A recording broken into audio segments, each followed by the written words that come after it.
Sambale. Ikifika wikiendi Jumamosi na Jumapili, utakuta maruni katikati ya uwanja we. Uwe bibi au baba, takuja tufurahie.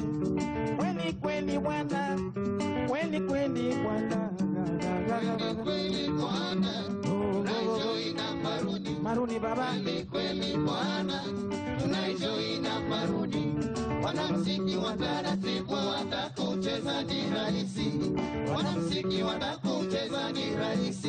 We mama, Tucheze, mama, tucheze sambale. tucheze Magoma taratibu, maruni. tucheze sambale. Mama, Tucheze, mama, tucheze sambale. Magoma taratibu, maruni. tucheze sambale. Aya vijana, Johnny tufurahi, Furahi Johnny mama, tuone maruni wako uwanjani. Wanataka kufurahi nawe, tufurahi nawe, tufurahi sote, tufurahi sote. Kweli kweli bwana, tunaijoy na maruni. Maruni baba. Kweli kweli bwana, tunaijoy na maruni. Wanamuziki wa taratibu watakucheza ni rahisi. Wanamuziki wa taratibu watakucheza ni rahisi. mama, Tucheze, mama, tucheze sambale. vijana Magoma taratibu, maruni. tucheze sambale. Mama, Tucheze, mama, tucheze sambale. Magoma taratibu, tucheze sambale.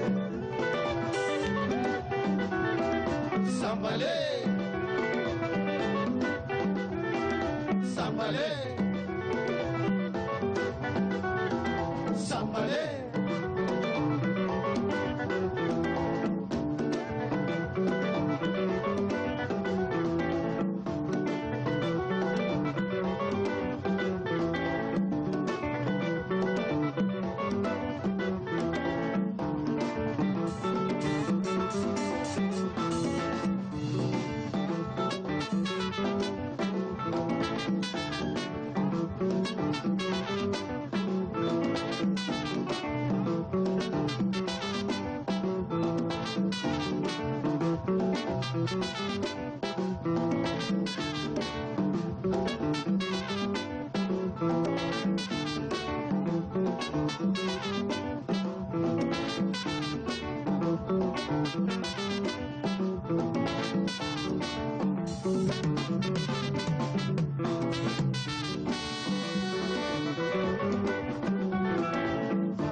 Kweli kweli bwana, tunaijoy na maruni.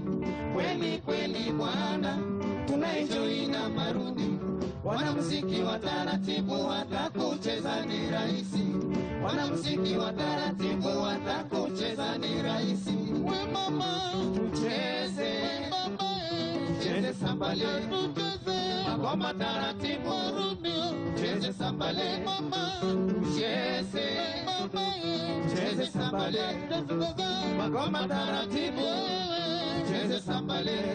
Aya vijana, Johnny tufurahi, Johnny tuone maruni wako uwanjani. Wanataka kufurahi nawe, tufurahi nawe, tufurahi sote, tufurahi sote.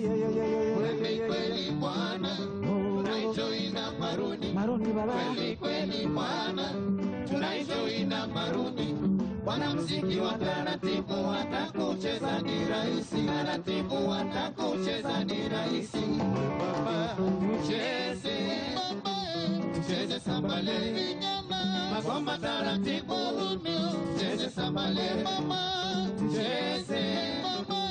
Cheze sambale. Magoma taratibu, cheze sambale. Sambale. Sambale. Sambale. Sambale.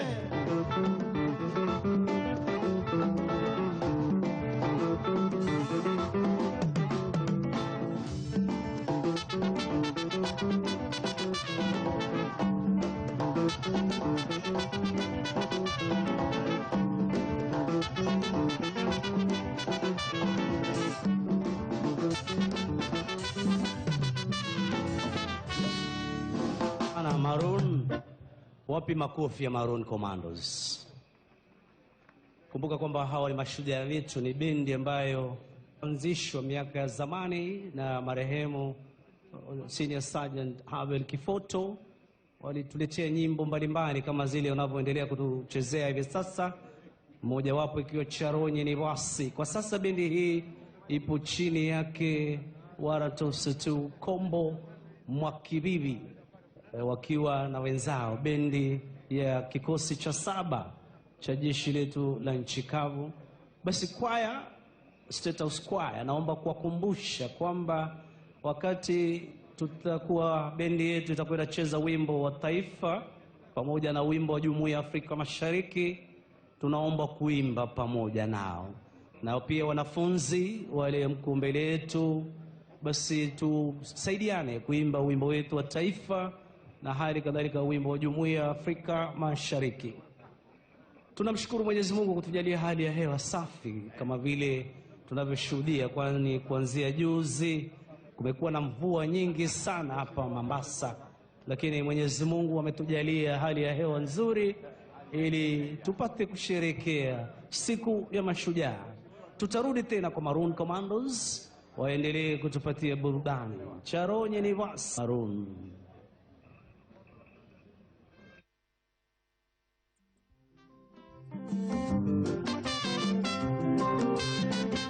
Zigede.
Sasa sote tumkaribishe kwa shangwe Mheshimiwa Naibu wa Rais wa Jamhuri ya Kenya, Dr. William Ruto, Nabii Rachel Ruto.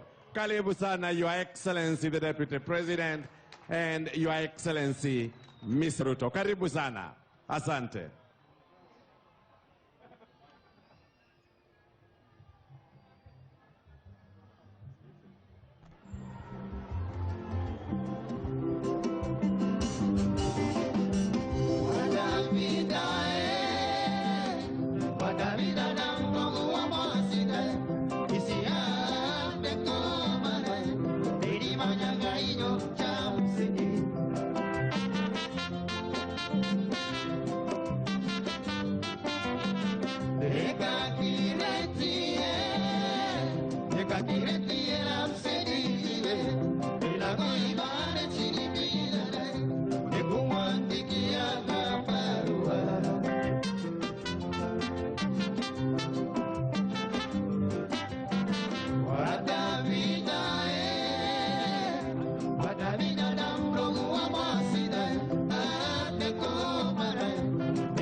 Tunawakaribisha pia mawaziri wetu.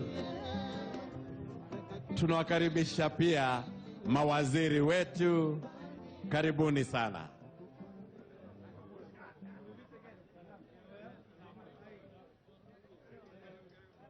Tunaendelea Maroon.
Notable personalities that have been able to arrive here.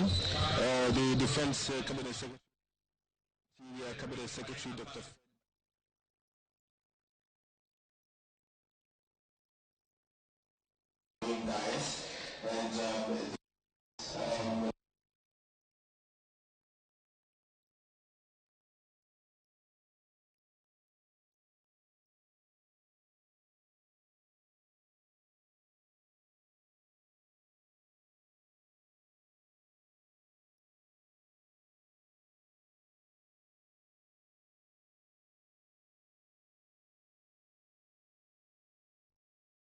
Well, we continue to bring you live images from Mombasa County, specifically the Mama Ngina waterfront, where you can see now it's a rush to get in to that venue for residents of Mombasa County. They started streaming in there from as early as 4 a.m. And the plan was that by 8 a.m. the gates would be closed. No one would be allowed to enter after that.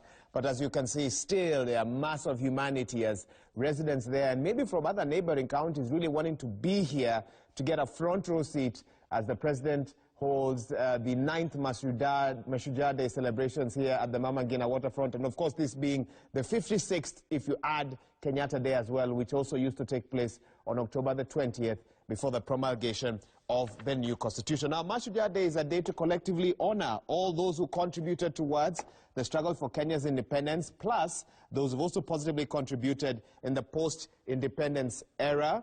And of course, this is happening at the Mama Ngina waterfront in Mombasa County. Expectation was that about 50,000 Kenyans would attend today's function. And for security purposes, the indication was that security would be very tight there to ensure that it is a safe venue for all who will make their way there. We've seen many dignitaries, leaders making their way to the Mama Ngina waterfront. A couple of minutes ago, Deputy President William Ruto, together with Rachel Ruto, his wife, made their way there. About 30 minutes earlier, we also saw Honorable Raila Odinga, opposition leader, also making his way to this venue. Mama Ngina Kenyatta is also there. She was there at least an hour ago or so, together with a cross-section of leaders, business, political, and from all walks of life there, together with ordinary Kenyans who are willing to brave the high temperatures that are typical of the coastal region to sit at this waterfront and listen to what the president will have to say. There are several issues that it is hoped he will address today. Obviously, one being the state of the economy. And this is very important for Mombasa residents because they have been very concerned about the loss of jobs, both real and perceived, as the standard gauge railway continues to take cargo from Mombasa to the inland container depot. And we've seen transporters over the last couple of weeks hold protests at least every Monday and complain about how many jobs have been lost as a result of the directive that cargo will only be transported by the standard gauge railway. And so the president, we know on Friday, we saw him launching the Dongo Kundu Special Economic Zone, this being designed as a multi-sectoral zone with industrial parks, free trade zones, a port, a tourism zone, a business service park, and so forth. And the president promised them that if there are jobs that have been lost because of the standard gauge railway or any of the other activities there, then those jobs will be replaced by other direct jobs. And the president said to have given a number of about 100,000 jobs that were created once the Dongo Kundu Special Economic Zone is fully operational. This Special Economic Zone will be developed in 3 phases, with phase 1 ready for use from about 2023. Remember also the construction of phase 2 of the Dongo Kundu bypass that will connect South Coast to the island will also start soon. That's the construction of phase 2. What we are now showing you right now is the VIP days where leaders have sat. I've also seen the governor of Mombasa County, Ali Hassan Joho. They are sitting next to Rachel Ruto, and then Deputy President William Ruto, and a vacant seat there for His Excellency the President Uhuru Kenyatta, who is expected any minute now. Could that be his motorcade? It is. We can confirm the president now being driven towards the Mama Ngina waterfront. And of course, he'll be received there by some leaders, and they will escort him or take him to his seat. And thus, the program can officially begin. And this is what many of those who are queuing there had come to see today. And that's why they have suspended their Sunday activities. Today is a day possibly of worship for many. But they have decided instead to make their way to this area where this is the first time might be happening along the coastal area. And so His Excellency, the President Uhuru Kenyatta, has now arrived there. And the First Lady also, Margaret Kenyatta, should also be there with him. We'll just, once they open the doors of the vehicle, then we'll have more details on this. Of course,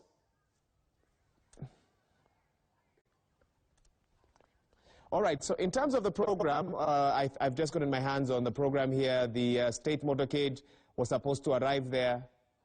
Okay, so it's actually, first of all, a clarification there. First Lady Margaret Kenyatta has arrived. So then the press is just right behind us. So I was off briefly, but we can now confirm that First Lady Margaret Kenyatta was the one in the motorcade I was talking about a couple of minutes later.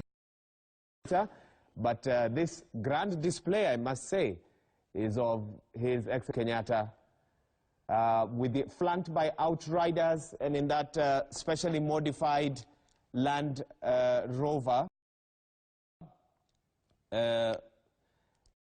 protective glass, of course. And this gives him a chance to be able to wave and interact with all those who have lined themselves up along that road, while at the same time remaining secure. So as I mentioned earlier, we do also have a copy of the program there. And once he arrives in that ceremonial vehicle, by the chief, he'll be escorted, of course, by the chief of the Defense Forces. What we expect to happen after this is that the national anthem will be played together with the East Africa Community Anthem. And then the president will inspect the Guard of Honor. And once he does that, he will proceed to the presidential days, and the Guard of Honor will march off. Thereafter, we'll see a march past by contingents of the Kenya Defense Forces, the National Police Service, the Kenya Coast Guard Service, the Kenya Prison Service, the Kenya Wildlife Service, amongst others. But there is President Uhuru Kenyatta.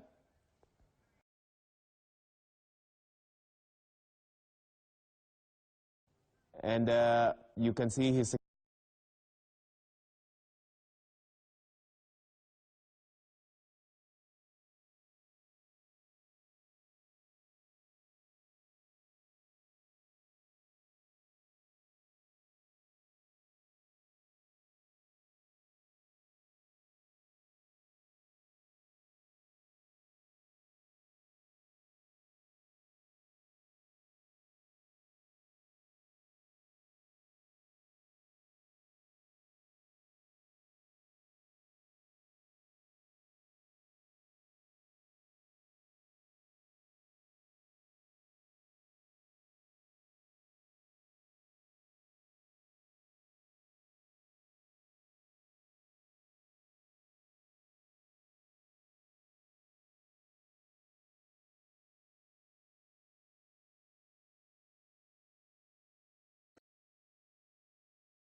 President Uhuru Kenyatta. And you can see his President Uhuru Kenyatta. And you can see his President Uhuru Kenyatta. And you can see his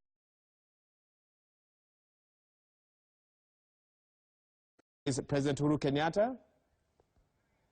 And you can see his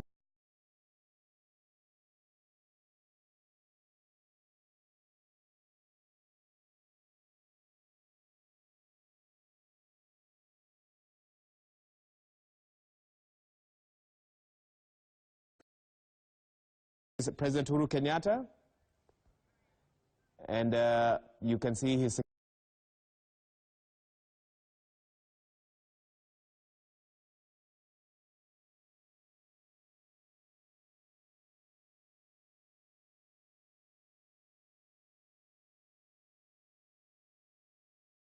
President Uhuru Kenyatta. And you can see his President Uhuru Kenyatta. And you can see his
President Uhuru Kenyatta. President Uhuru Kenyatta. And you can see his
ndiposa mwananchi wote wanakuomba kila wakati utakapokutana na bendera hii popote pale ikipita mbele yako umesimama kwa heshima, na kama utakuwa umevalia sare za kiserikali basi uweze kupiga saluti kwa heshima ya bendera hii.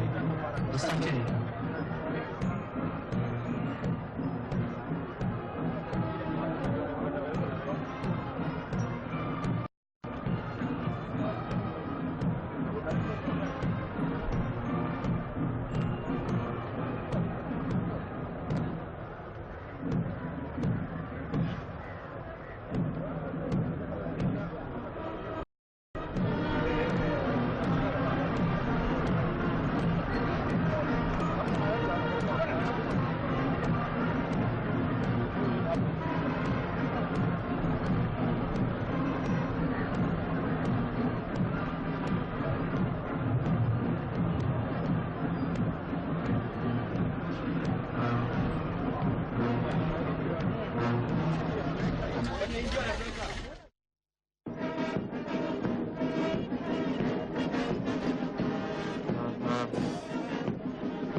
Basi mkuu wa gwaride hili sasa naomba idhini kuweza kuondoa gwaride hii uwanjani punde tu Mheshimiwa Rais atakapochukua nafasi yake kwenye jukwaa kuu.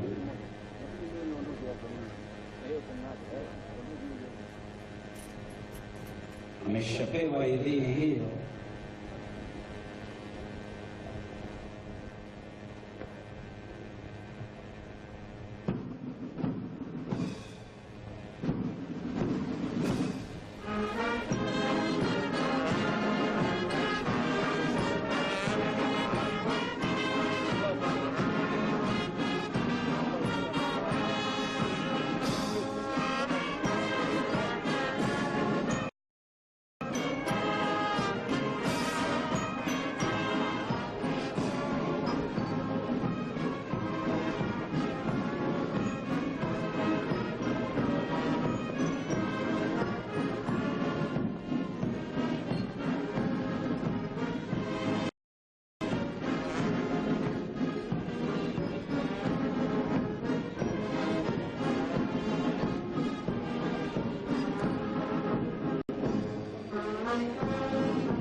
Binafsi sharti kuweza kuwepo mbele ya gwaride kila wakati, kama vile unavyoshuhudia pale kala officer pamoja na parade RCR.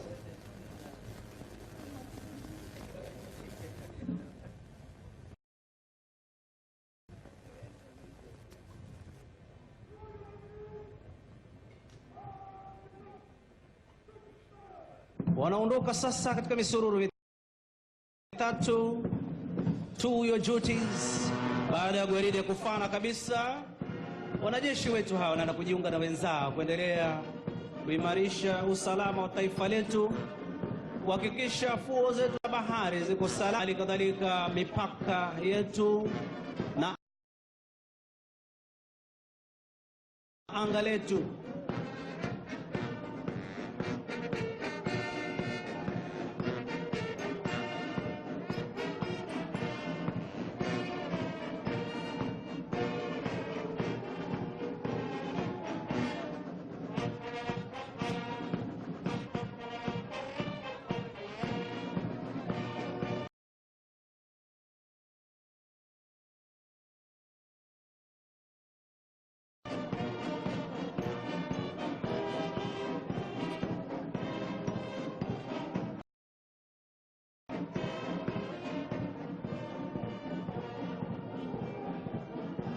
Mheshimiwa Rais, mkuu wa gwaride hii Luteni Kanali Julius Sunday, kikundi cha kwanza kikiongozwa na Meja Desiderius Ndwiga anaibeba bendera fahari jeshi letu la wanamaji ni Luteni daraja la pili Nurdin Juma. Parade RCR Moratosa 1 Steve Mwanzia. Kikundi cha pili cha gwaride ya vikundi vya majeshi yetu ya ulinzi ya Kenya na vikosi vyetu vya usalama. Mkimpisha mwenzangu Senior Private Manuel Banzi aweze kuendelea. Parade Adjutant ni Captain Happiness Modeo Mutua. Kwako Banzi. Asante sana mwenzangu. Mheshimiwa Rais, mabibi na mabwana, linalofuata kwa sasa ni gwaride la vikosi vyetu vya usalama vikiongozwa na jeshi letu la nchi kavu.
Wananchi mnaomba kuendelea kutulia tafadhali, yote itakapoondoka pamoja na gwaride ya maskauti, alafu baadaye tutawatangazia wakati wa kuingia katikati mwa uwanja.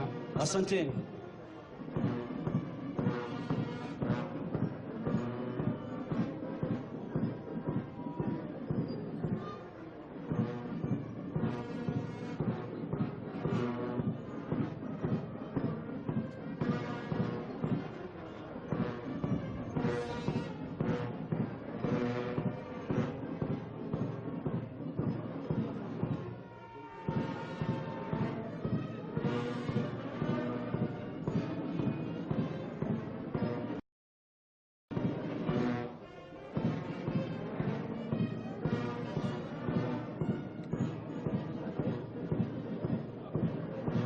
Na vinavyofuata kwa sasa ni vikundi vya polisi wa taifa.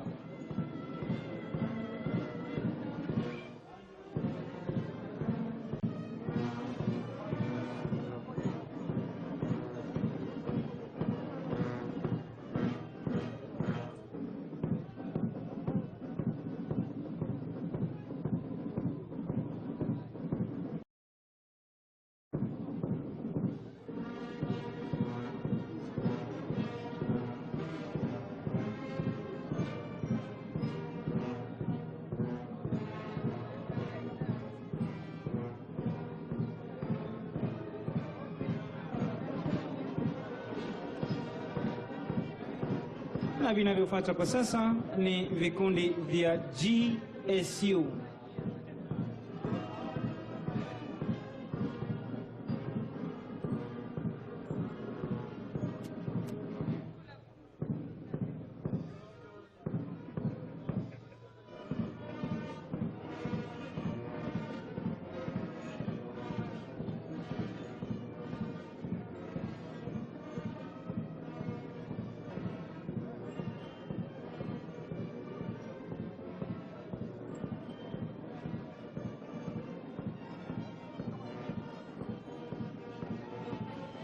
Na kinachofuata kwa sasa ni kikundi cha polisi kinachofahamika kama K9, kikundi spesheli cha kutumia majibwa.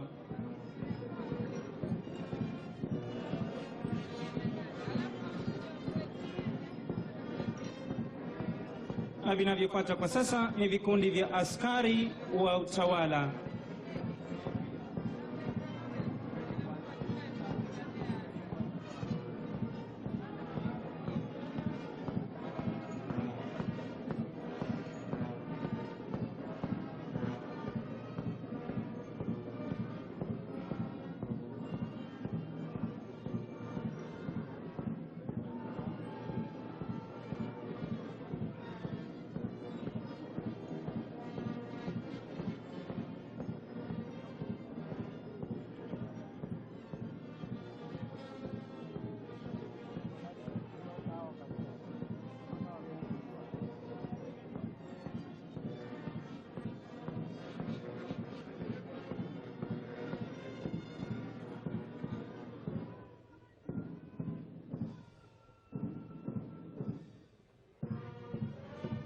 Mheshimiwa Rais, mabibi na mabwana, kinachofuata kwa sasa ni kikosi cha Kenya Coast Guard Service, kikosi kinachochunga fuo zetu za bahari, huku kishirikiana na jeshi letu la wanamaji kupambana na maharamia.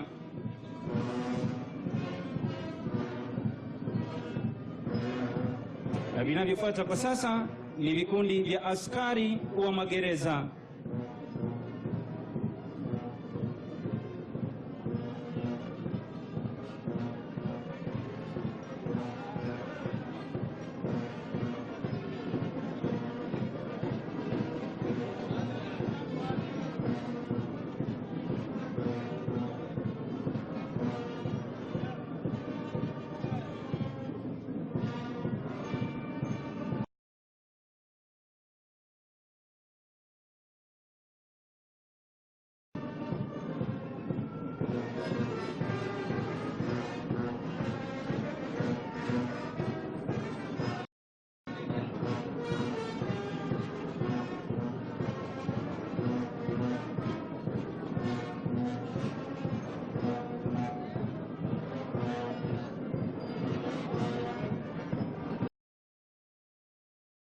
Kikosi kinachofuata hivi sasa kinafahamika kama Kenya Wildlife Service, askari wanaochunga mbuga zetu za wanyama.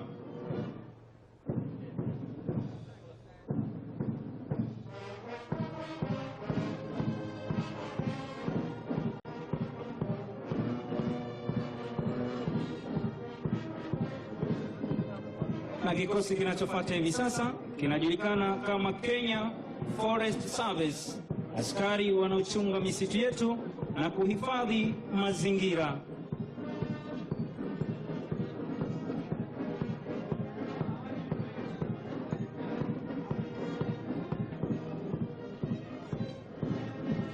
Na vikundi vinavyofuata kwa sasa ni vikundi vya vijana wa huduma kwa taifa.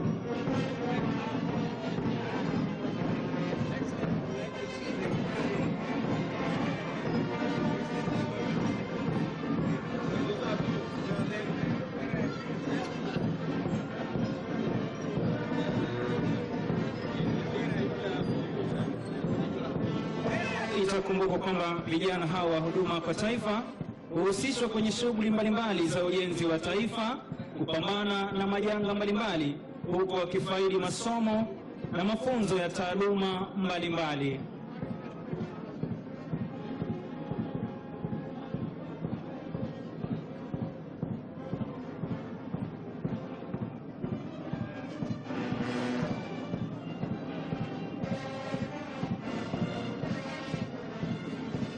Na vikundi vinavyofuata hivi sasa ni vikundi vya askari wa kaunti ya Mombasa.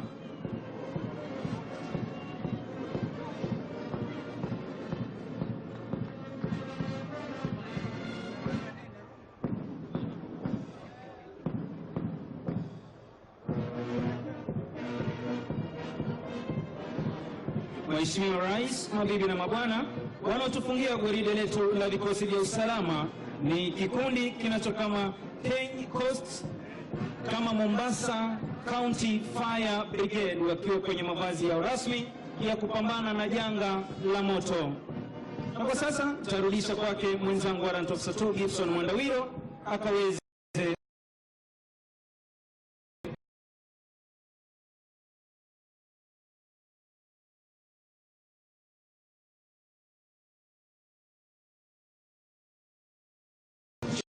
Major Henry Ochieng Komondi.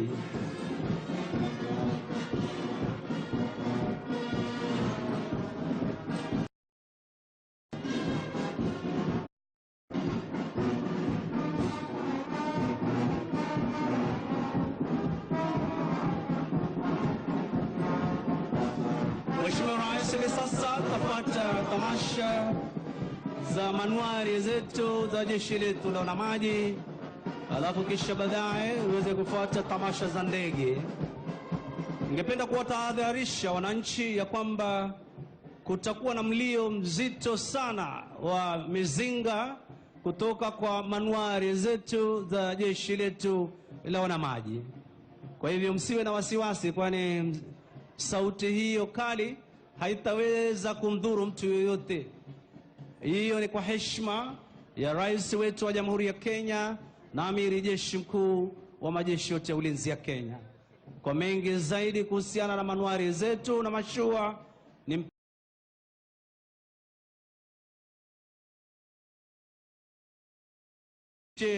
mwenzangu Warrant Officer 2 Hassan Dunga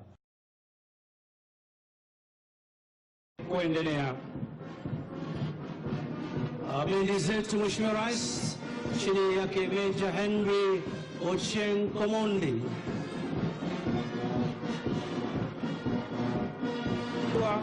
Nimpishe mwenzangu Warrant Officer 2 Hassan Dunga.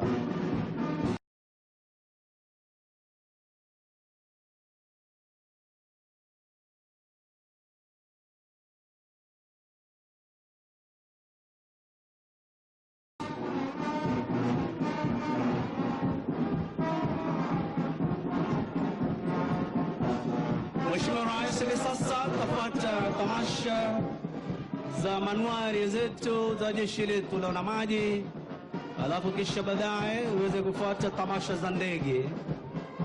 Ningependa kuwatahadharisha wananchi ya kwamba kutakuwa na mlio mzito sana wa mizinga kutoka kwa manuari zetu za jeshi letu la wanamaji. Kwa hivyo msiwe na wasiwasi, kwani sauti hiyo kali haitaweza kumdhuru mtu yoyote. Tena tahadhari. Hiyo ni kwa heshima wa Jamhuri ya Kenya na amiri jeshi mkuu. Wananchi pahali upande ule mwingine, kwa heshima tutulie, tutawapa nafasi ya wakati wa kuingia uwanjani. Kwa heshima tumetulia, tuendelee kutulia.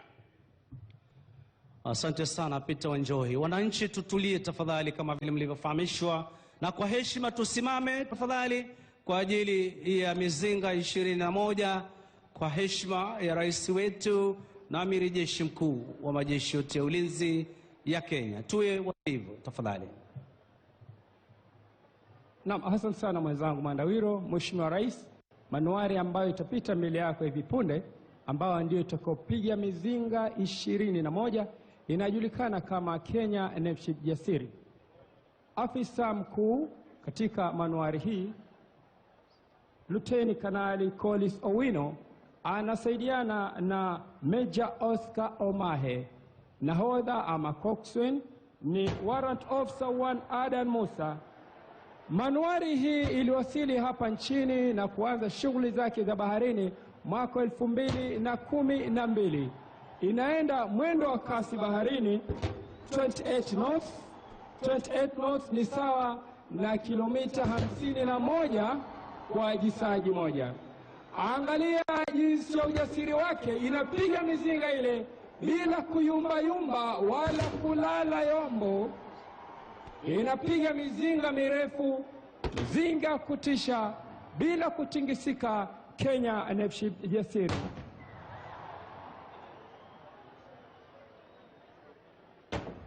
Naam, hali kadhalika kama alivyofahamisha kwamba onyesho hili mbali na kuwa kiongozi wa taifa na kagua manuari, vile vile huwa inampa onyo adui wetu, ili kufahamisha kwamba sisi wanamaji wa Kenya tuko ngangari kinoma masaa 24 na siku 7.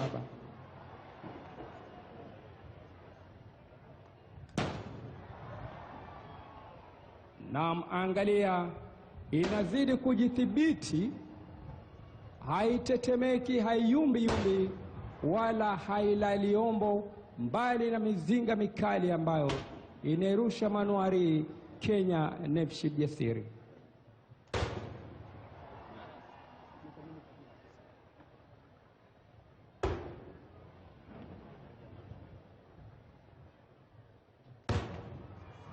Na kwa heshima tunaweza kuketi. Naam, nafahamishwa kwamba imekamilika mizinga 21 sasa. Inayopita mbele yako Mheshimiwa Rais ni manuari Kenya Navship Shujaa. Commanding Officer Major Hesbon Mugane anasaidiana na Captain Joel Mochanga. Coxswain Warrant Officer 2 Ahmed Buse. Iliwasili hapa nchini mwaka 1997 na kuanza kazi yake ulinzi baharini. Inaenda mwendo wa kasi baharini 22 knots. 22 knots ni sawa na kilomita 40.7 mwendo wa nchi kavu. Naam, Mheshimiwa Rais, manuari inayofuata ndio meli ya kipekee inayoongozwa na afisa mwanamke. Manuari inayopita ni meli ya kipekee inayoongozwa na afisa mwanamke, ikiwa siku ya Jumapili tarehe 20 mwezi wa 10 mwaka wa 2019. Commanding Officer Major Faith Hariri Magane anapitisha manuari mbele ya kiongozi wa taifa, mwanamke wa kwanza kabisa, first ever female commanding officer. Anasaidiana na Captain Emmanuel Etot. Coxswain Warrant Officer 2 Gobe Dashe. Iliwasili hapa nchini manuari mwaka 1997 na kuanza kazi ya ulinzi wa bahari hii. Inakimbia mwendo wa 22 knots. 22 knots ni sawa na kilomita 40 kwa jisaji moja mwendo wa barabarani. Hivi sasa inafuatia meli hii manuari Kenya Navship Umoja. Commanding Officer Major Paul Kariuki. 2IC Captain Salome Mwikali ni mama wa kwanza vile kuwa msaidizi katika manuari. Captain Salome Mwikali Cochrane Warrant Officer 2 Justice Mwini iliwasili hapa nchini mwaka 1987 Manuari hii Kenya Navship. Umoja tunaitegemea sana katika ulinzi wa bahari hii. Inakimbia mwendo wa kasi 35 knots ambapo ni sawa na kilomita 64.75 mwendo wa barabarani. Mheshimiwa Rais, hivi sasa inayopita mbele yetu ni Kenya Coast Guard Service Ship Doria. Manuari inajulikana kama Doria, ambapo inafanya kazi kupambana na magaidi baharini masaa 24. Commanding Officer Major Japhet Mayaka, 2IC Captain Adam Mwenda, Cochrane na Other Warrant Officer 2 Hassan Mini. Iliwasili hapa nchini mwaka 2018, inaenda mwendo wa kasi 35 knots ambapo ni sawa na kilomita 64. Inapita hivi sasa Manuari RV mtafiti, research vessel mtafiti, ambayo inafanya utafiti wa mambo mengi sana chini ya bahari. Commanding Officer Major Abel Morimi anasaidiana na Captain Abdrazak Alio. Warrant Officer 2 John Kimani Cochrane iliwasili hapa nchini mwaka 2014. Inaenda mwendo wa kasi baharini 14 knots, ni sawa na kilomita 25.90 mwendo wa barabarani. Na maliziana kauli mbiu ya wanamaji wa Kenya wakisema kwamba on time, on target, never quit. Basi Mheshimiwa Rais, nampisha mwenzangu Gibson Mandawiro. Kikundi cha kwanza cha ndege hizi ni aina ya Globe, Mheshimiwa Rais. Ikiwa ndege hizi hutumika kuweza kuwapa mafunzo marubani wetu kiwango cha msingi, kwa Kiingereza basic trainer, ndege aina ya Globe. Kikundi cha pili, Mheshimiwa Rais, ni ndege za uchukuzi, ndege aina ya Y12.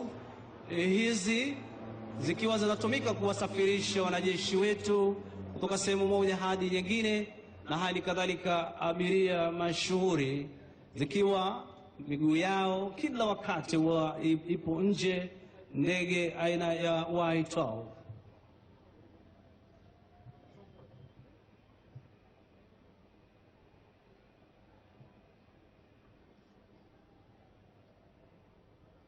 Kikundi cha ndege aina ya Dash 8 ikisindikizwa na ndege aina ya Tucano, ikionyesha moshi mweupe angani ya kwamba hadi kufikia hivi sasa anga letu liko salama, kama vile kauli mbiu ya jeshi letu la wanahewa wanavyosema, tuko imara. Ndege zetu za kivita, ndege aina ya F5 zikipita kwa maridadi kabisa, ikiwa ndege hizi zina uwezo wa kuruka kwa kasi sana.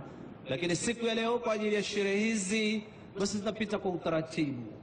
Nafuatwa na ndege aina ya helicopter, ndege aina ya MI-171E inayobeba bango hapo linalosema tuko imara angani, ndege aina ya MI-171E.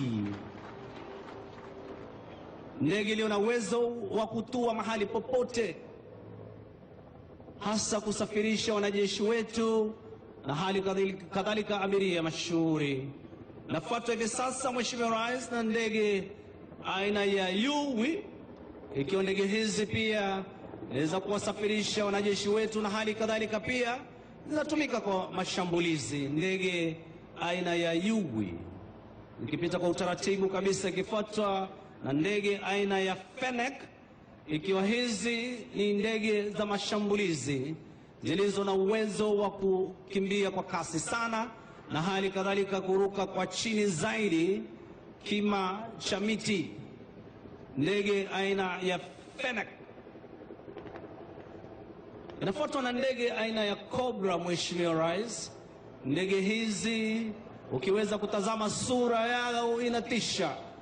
Ndege aina ya Cobra zikiwa ni ndege za mashambulizi zilizo na uwezo wa kubeba makombora mbalimbali, ikiwa ni kuhakikisha kwamba anga letu liko salama. Zinageuka, Mheshimiwa Rais, kukupatia salute, heshima kama amiri jeshi mkuu wa majeshi. Hebu angalia, tazama, inainamisha kichwa na kusema tuko imara. Ndege aina Cobra ikiongozwa na Meja Lagat ikiondoka baada ya kuweza kutoa heshima kwa rais wetu wa Jamhuri ya Kenya na amiri jeshi mkuu wa majeshi yote ya ulinzi ya Kenya.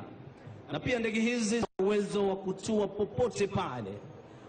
Kutukamilishia tamasha hizi, Mheshimiwa Rais, ni ndege aina ya Puma ikiwa na bango linalosema God bless Kenya. Tuwapie makofi tafadhali, kisindikizwa na ndege aina ya MD-500 Hughes ya jeshi letu la nchi kavu.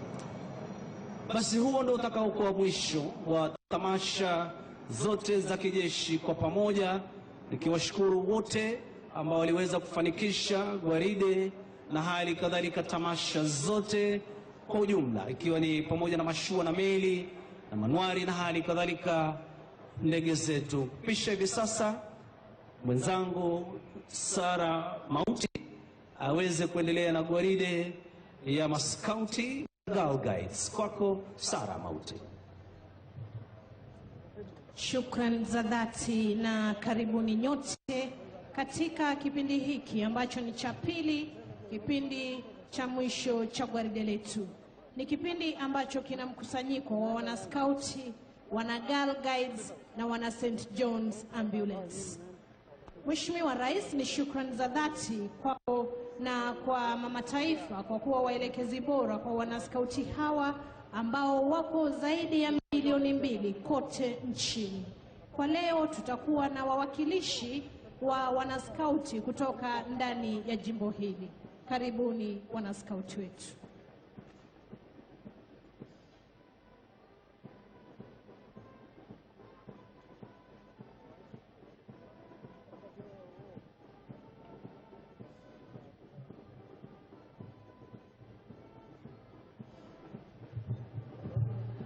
Niliomba wananchi kwa heshima, nikaomba kwa heshima sana, tutulie kwanza pahali tulipo, tutawatangazia wakati wa kuingia uwanjani. Kwa heshima sana naomba wananchi.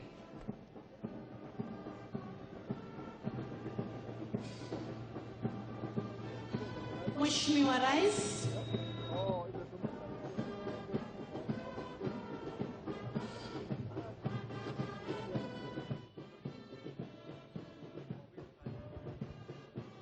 gwaride la wanaskauti hawa linaongozwa na wanabendi wa shule ya Shimo la Tewa, Boston ya humu Mombasa. Ni vikundi ambavyo vimeunganishwa na wanaskauti hao kutoka eneo lote la humu Mombasa nilivyowaelezea, na wanaskauti hawa huwa ni wanafunzi hasa walio kati ya miaka 6 hadi 28.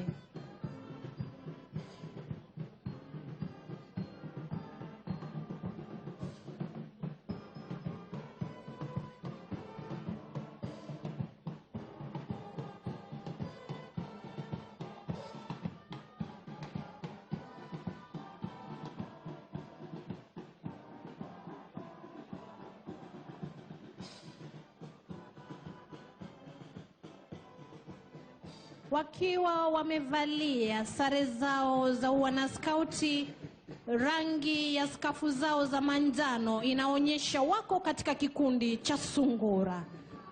Umri mdogo kabisa, kuanzia miaka 6 hadi miaka 9. Mheshimiwa Rais.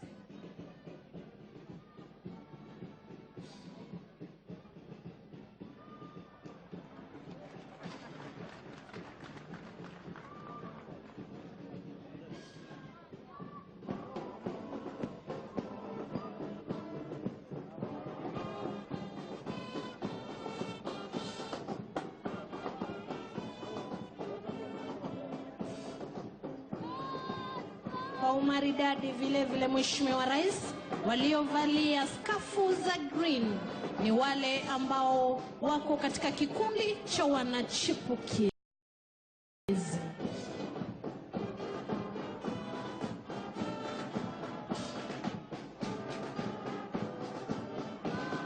kuwa kati ya miaka 10 hadi 15.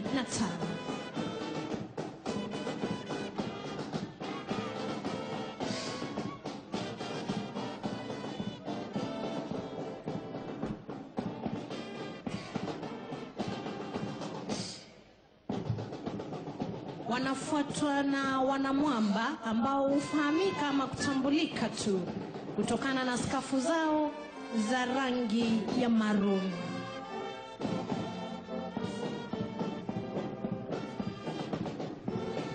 Niombe wale wananchi tuko upande ule, tupeane njia ya kutosha, watoto wetu waondoke kabisa uwanjani. Wananchi tupeane nafasi ya kutosha, watoto wetu waweze kuondoka uwanjani kabisa. Asante. Wakipita kwa sare Mheshimiwa Rais vile vile ni wana Sea Scouts. Na wale wadogo kabisa ambao hata wamesahau kupiga saluti wanatuma salamu Mheshimiwa Rais ni wana Girl Guides.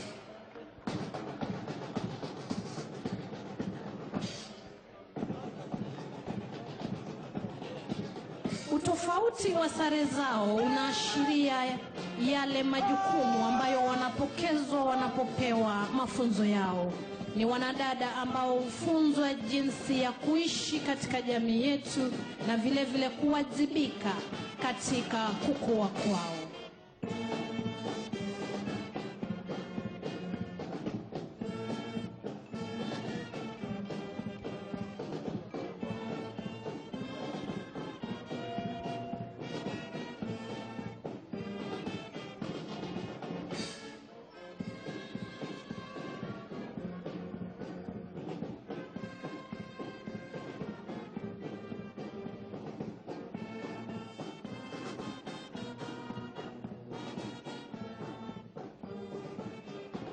Ni vikosi vilianzishwa humu nchini Mheshimiwa Rais mwaka 1910 na mwaka 1920.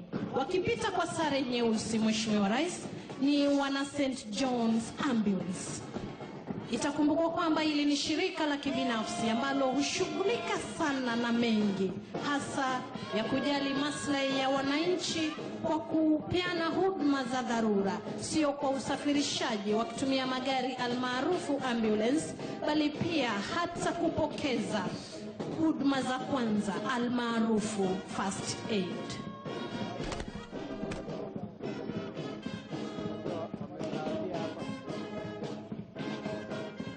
Ni furaha isiyo kifani kwa jinsi vijana hawa hujitolea kupokezwa mafunzo hayo ambayo ni ya umuhimu sana, sio tu kwao wenyewe bali pia hata kwa ujenzi wa taifa.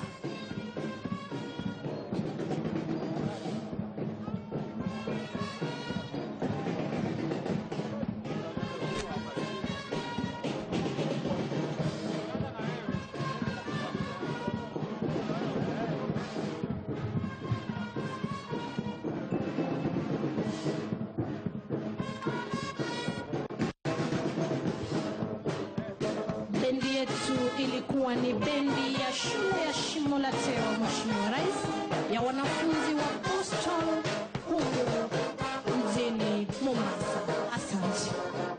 Asante sana mwenzangu Sara Mauti. Niombe sasa kwa heshima County Commissioner tuweze kuwaongoza watoto kwa pole pole. Tumie ule uwanja Mheshimiwa, ile njia waweze kuondoka uwanjani. Taratibu tuweze kuondoa watoto, na nihakikishie wananchi ya kwamba tuko na nafasi ya kutosha, na wakati ukifika tutafungua uwanja tuweze kuingia. Na tukiwa tumetulia hivyo kwa hali ya utulivu, Mheshimiwa Rais, tutaongozwa kwa kipindi cha maombi. Tunaanza na maombi ya kimila tukiongozwa naye Mzee Juma Shabani kutoka hapa kaunti ya Mombasa. Mzee Juma Shabani, tuongoze kwa maombi.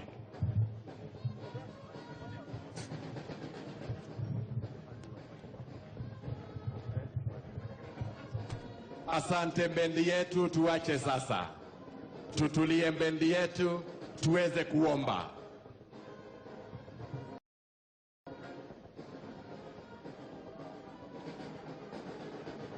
Asante.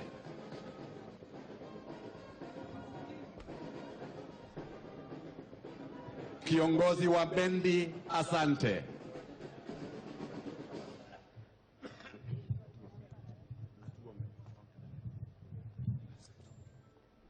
Sisimilani kushisimila kulondamazo higomai kuchigomba kulonda mvula ya pevo simazia mloganji ameni hunavoya rero siku ya muhimu kuvoya kwehu ni kwamba huna Kenya nzima.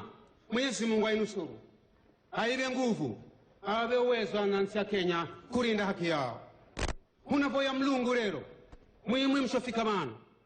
Siku ya rero ni siku ambayo ikakala ya furaha kwa kiongozi wenu hiyu Mheshimiwa Uhuru Muigai Kenyatta kurera hino fursa ya maandalizi kama Mashujaa. Navoya sona namba hunamvoyera mlungu. Mwenyezi Mungu amuwe nguvu, amuwe uwezo, amuwe hikima, amuwe na garambago anagahitaji kugendera nchi ya Kenya. Mwenyezi Mungu amupatire garambago mwenye katika fikira ye ningakusaidia anansi ya Jamhuri ya Kenya. Anansi hunamba hiva nkafika mwisho namba asisimilani uchisimila hulonda mazo higomai uchigomba hulonda mvula ya pevo simirani sona komasi sona. Asanteni. Nitamwalika sasa Sheikh Khalifa tuongoze kwa maombi ya Kiislamu.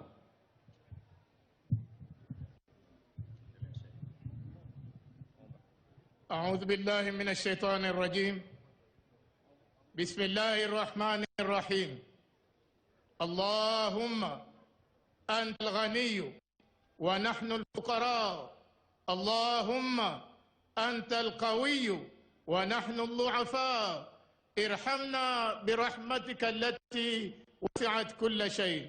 اللهم إنا نسألك بأسمائك الحسنى أنك أنت الله لا إله إلا أنت وحدك لا شريك لك بديع السماوات والأرض يا ذا الجلال والإكرام. Ewe Mola wetu, kwa unyenyekevu tunakuomba, wewe ndiye muweza, wewe ndiye mwenye nguvu, wewe ndiye mwenye kutenda kila kitu.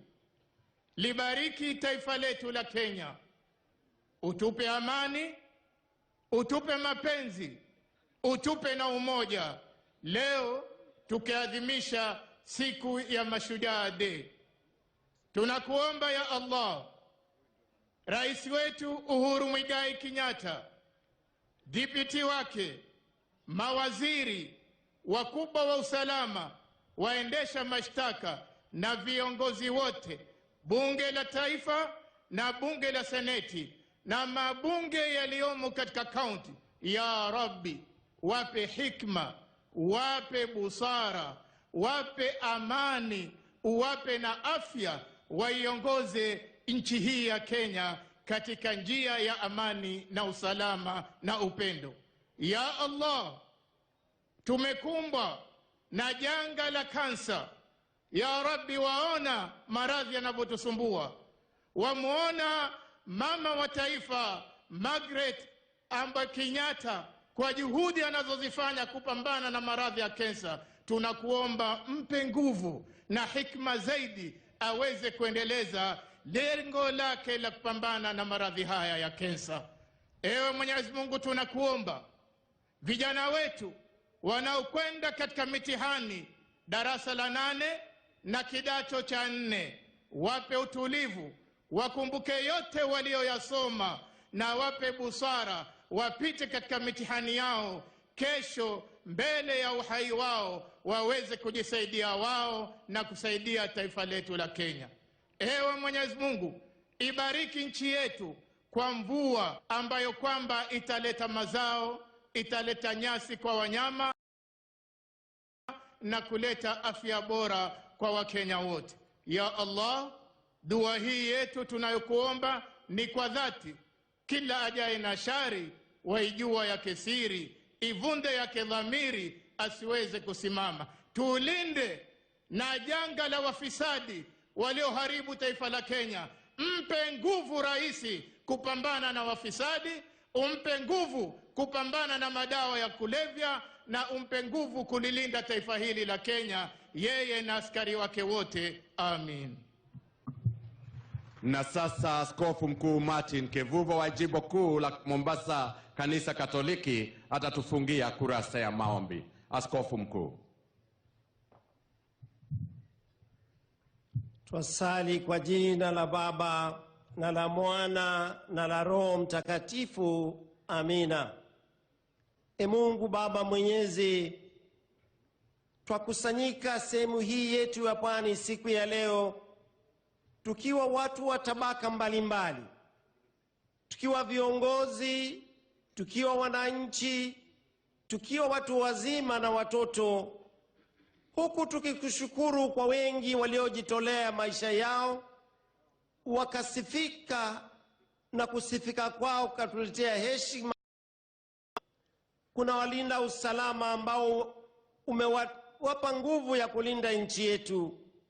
Kuna walioletea nchi hii sifa katika kutujalia uhuru na utangamano wetu. Umetujalia uongozi wa namna mbalimbali katika nchi yetu, uongozi wa dini, uongozi wa nchi wa kitaifa, wa kaunti, na hata uongozi wa madhehebu mbalimbali. Twakushukuru kwa zawadi ya ushirikiano mwema na mzuri hata katika vyama vya kisiasa ambavyo kwa wakati huu tunaomba waendelee kuona umoja na ushirikiano unaoleta ufanisi katika nchi yetu ya Kenya, kwani sifa yetu ya kesho ni muungano wa leo.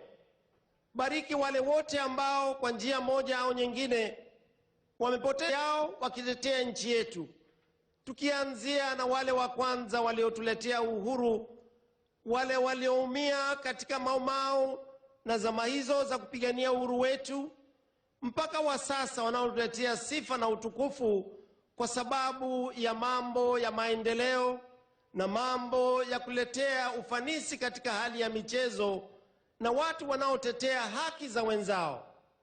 Bariki nchi yetu na amani siku zote, uadilifu, na hasa wakati huu tuombe ujasiri wetu uwe ni wale ambao mtaweza kupigania haki na amani ya nchi yetu. Twaweka haya yote maombi chini ya uongozi wa Baba yetu Mungu tunayemuita Baba siku zote, kwa jina la Baba na la Mwana na la Roho Mtakatifu. Amina. Asante sana Askofu Mkuu. Mheshimiwa Uhuru Kenyatta, Rais wa Jamhuri ya Kenya na Amiri Jeshi Mkuu wa Majeshi ya Ulinzi, na Mheshimiwa Mama wa Taifa Margaret Kenyatta, Mheshimiwa Naibu wa Rais Dr. William Ruto na Mheshimiwa Bi Rachel Ruto, Spika wa Bunge la Kitaifa na Spika wa Bunge la Seneti, Jaji Mkuu na Rais wa Mahakama ya Juu, waheshimiwa mabalozi na maafisa wa kidiplomasia, Gavana wa kaunti ya Mombasa na viongozi wote wa eneo la Pwani, mabibi na mabwana. Mheshimiwa Rais, upande wako wa kushoto tunao mashujaa 200 kutoka kaunti zote humu nchini. Naomba kwa heshima mashujaa wetu tusimame tuweze kuwapongeza kwa makofi na kuwakaribisha kwenye shughuli ya siku ya leo. Asante, tunaweza na tukaketi. Tuketi mashujaa. Naomba kwa heshima Mheshimiwa Rais na unyenyekevu unikubalie nimwalike shujaa Leonard Mambo Mbotela, shujaa Samelui na shujaa Ali Salim Manga watuongoze kwenye kipindi kifupi cha burudani. Welcome Your Excellency. Karibu Leonard Mambo Mbotela.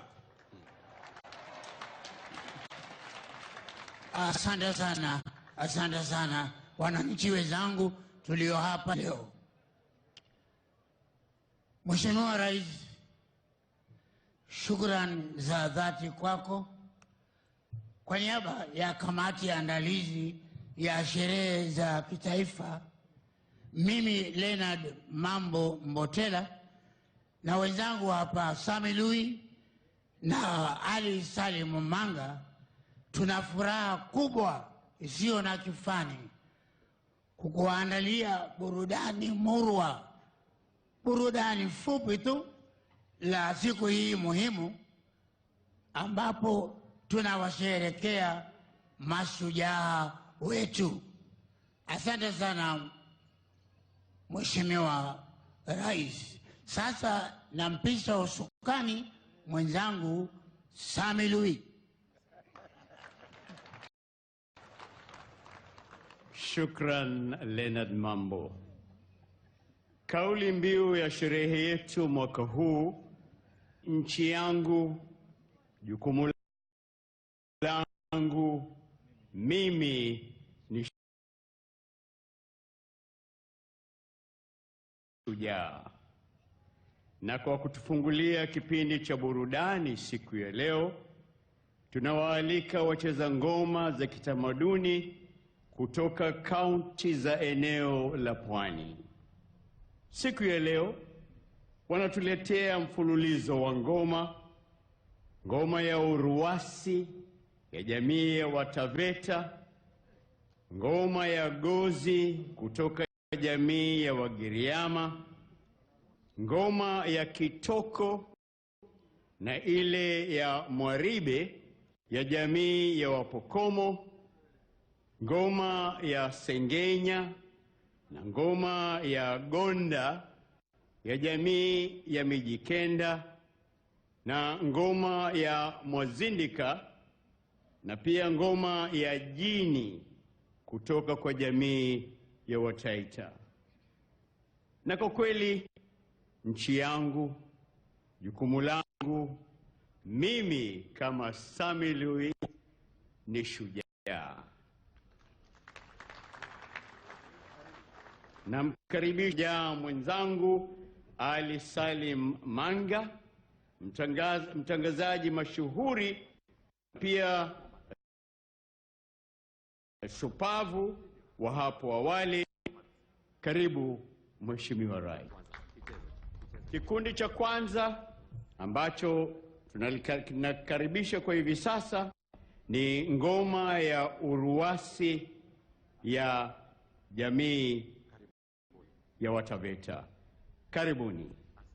Thank you. Rale yo lale yo, oh rale yo lale yo, oh rale yo lale yo, oh rale yo, oh yeah, kipuma rabira tombogo, yehoe. Lanye kipuma rabira kina mwenye tombogo, yehoe. Lanye kipuma rabira kisirangwe chondege, yehoe. Lanye kipuma rabira kibohae tombogo, yehoe. Singi sima, ya.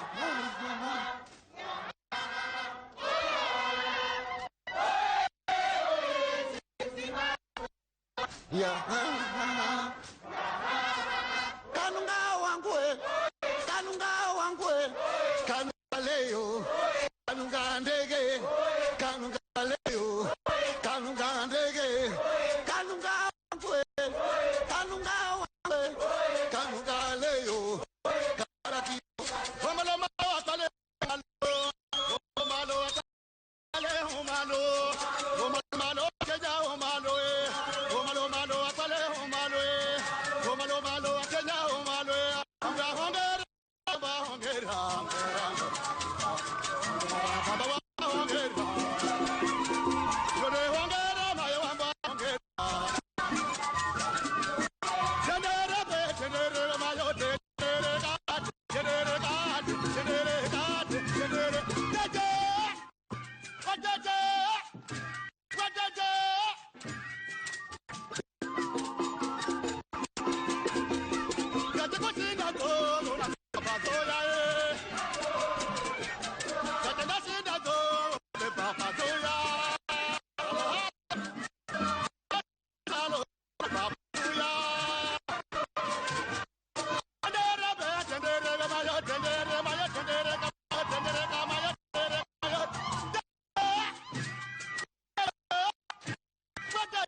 mambo kwele sokana matata tekendo yana nyuma chere chere be ayangu na pikwango mayangwe eyombo msena wangu wowe bya sokora sende maywe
Kaya kure mafundi gakeza ngoma na mundu awe namberwa mfumbe ngoma kaya kure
Jamani, tuwapatieni makofi, makofi jamani, makofi. Asanteni sana. Mheshimiwa Rais, kwa kweli tunaingilia katika ile sehemu ya kulikunja jamvi la baraani siku ya leo, ambapo tunaialika kwaya mseto inayojumuisha wanafunzi 250 kutoka shule 5 za upili kutoka kaunti za Mombasa na Kilifi.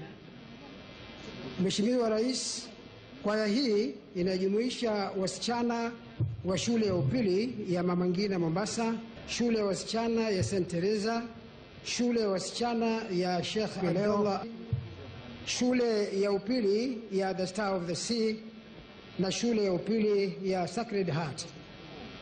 Mheshimiwa Rais, kwa miaka mingi shule hizi zimebobea katika tamasha za kitaifa za muziki. Na sasa hivi basi wanatuletea wimbo wa twawaenzi mashujaa wetu katika mtindo wa taarab uliotungwa na mwalimu Maxwell Ouma. Karibu Mheshimiwa Rais. Moja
tuwapongeze kwa shangwe wanapoondoka uwanjani.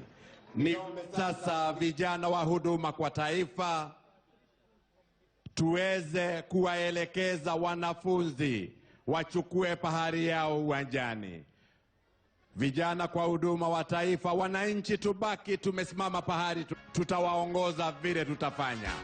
Vijana kwa huduma kwa taifa tuweze kuwaelekeza wanafunzi wachukue nafasi yao uwanjani. Asante, tusonge kwa haraka kidogo. Tuwasongeshe kwa haraka kidogo.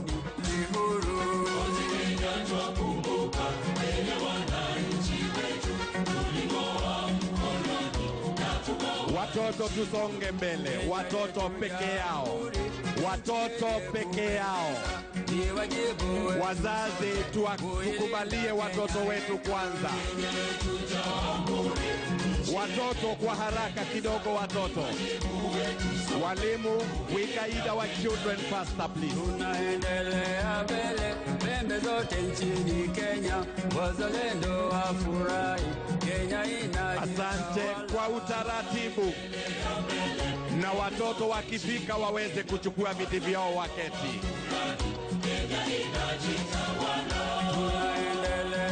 Naomba wazazi tuchunge watoto wetu hapo nyuma. Kwa heshima tuchunge watoto wetu. Tuketi watoto, tuweze kuketi. Na sasa maofisa wa utawala, kwa pole pole tuwaongoze wananchi ile nafasi kidogo iliyopo.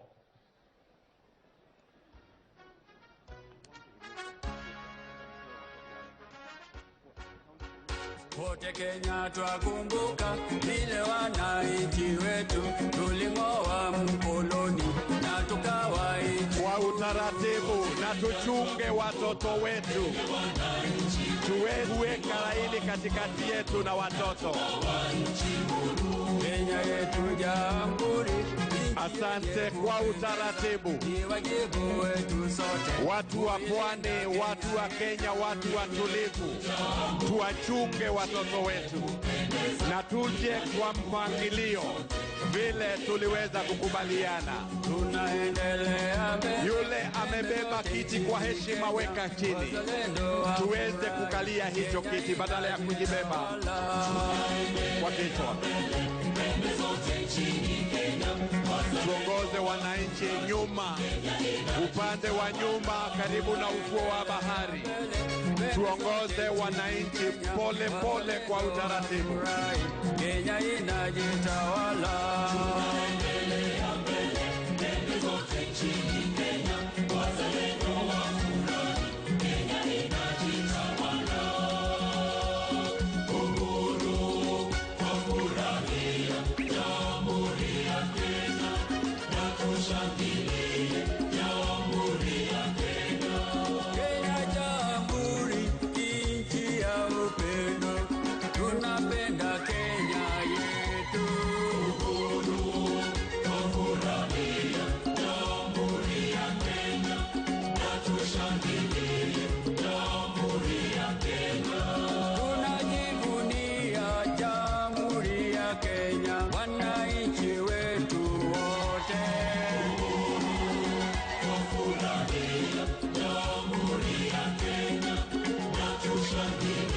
Asante, tutulie.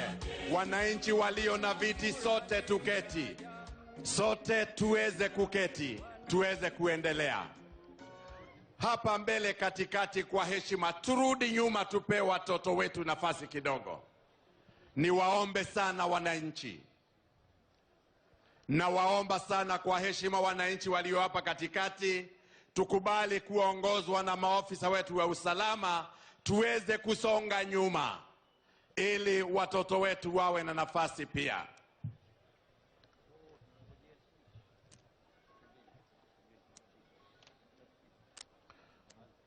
Mheshimiwa Rais, nipongeza wote waliotuletea burudani siku ya leo, wakiwemo pia mashujaa wenzangu Leonard Mambo Botela, Sami Lui na Ali Salim Manga.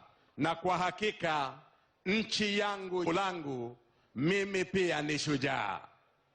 Naomba kwa heshima Mheshimiwa Rais sasa unikubalie nimwalike gavana wa Mombasa Mheshimiwa Ali Hassan Joho aweze kutukaribisha rasmi hapa Mombasa. Gavana, tunakuletea microphone.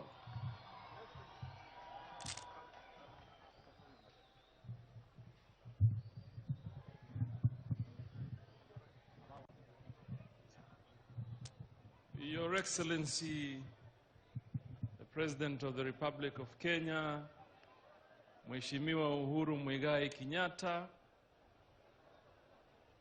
First Lady Margaret Kenyatta, Your Excellency, Deputy President William Ruto, Madam Rachel Ruto, Excellency Ambassadors, High Commissioners, Honorable Members of Parliament, Cabinet Secretaries, Senators,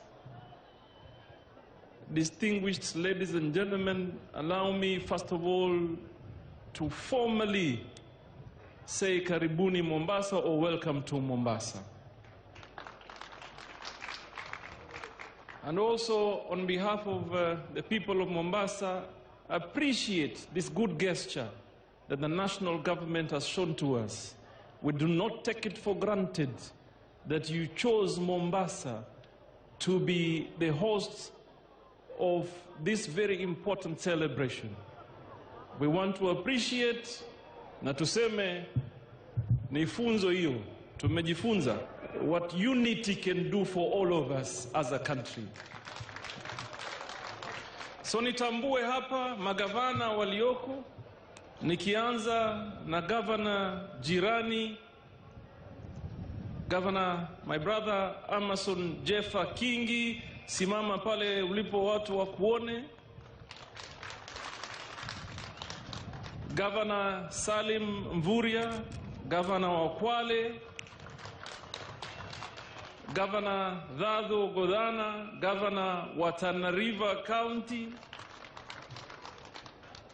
Governor Mike Mbuvi Sonko, Governor wa Nairobi,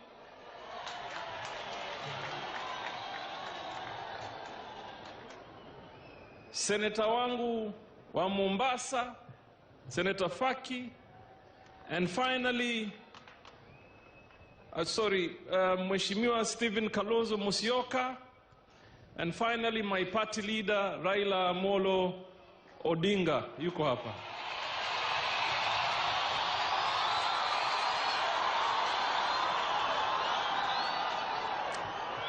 Poleni. Of course, Honorable Chief Justice, Speaker wa Seneti na Speaker wa Bunge.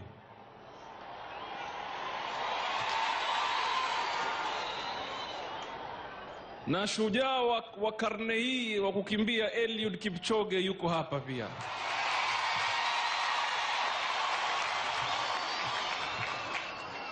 Sasa mimi nataka tusikizane, nataka kusema maneno machache. Kwanza, Mheshimiwa Rais, niliona ile ndege ilikuja hapa, kageuka namna hii, kaangalia hivi na ikainamisha hivi. What came to my mind is that yule mtu aliyoko kwa ile ndege ambaye amepeleka kageuza, hana njia moja anafikiria kando ya usalama ya taifa letu na wananchi wa Kenya. Hakuna. Yule pale juu hafikiri ODM, hafikiri Jubilee, hafikiri chama chochote, anafikiria usalama na kulinda nchi yake Kenya. Ndio nikajiuliza sasa, sisi kama wanasiasa, what are we learning kutoka vitu kama hivi? Tunasoma nini? Sasa unajua mimi nitaeleza maneno machache sana. And I want to thank you, Your Excellency. First of all, kuna mambo mengi ambaye sasa yanafanyika pale awali yalikuwa hayawezi kufanyika. Zamani picha ilikuwa haziendi, hatusongi mbele, lakini sasa our lives are changing. Hatusongi mbele, lakini sasa our lives are changing. Na nakushukuru Your Excellency for the projects that you've initiated in the county of Mombasa. Tukianza na mabarabara ambaye yanafungua upande wa Mombasa West. The other day we were at Dongokundu, we were waiting to see the bridge. Barabara ya kwenda Malindi, kutoka Kwale paka Malindi, barabara ama mradi wa maji. Tunangoja tu mradi mmoja ambaye nimekuambia juzi utakuwa umemaliza ahadi zako zote za watu wa pwani ambao ni maji ya mzima tu. But let me say this.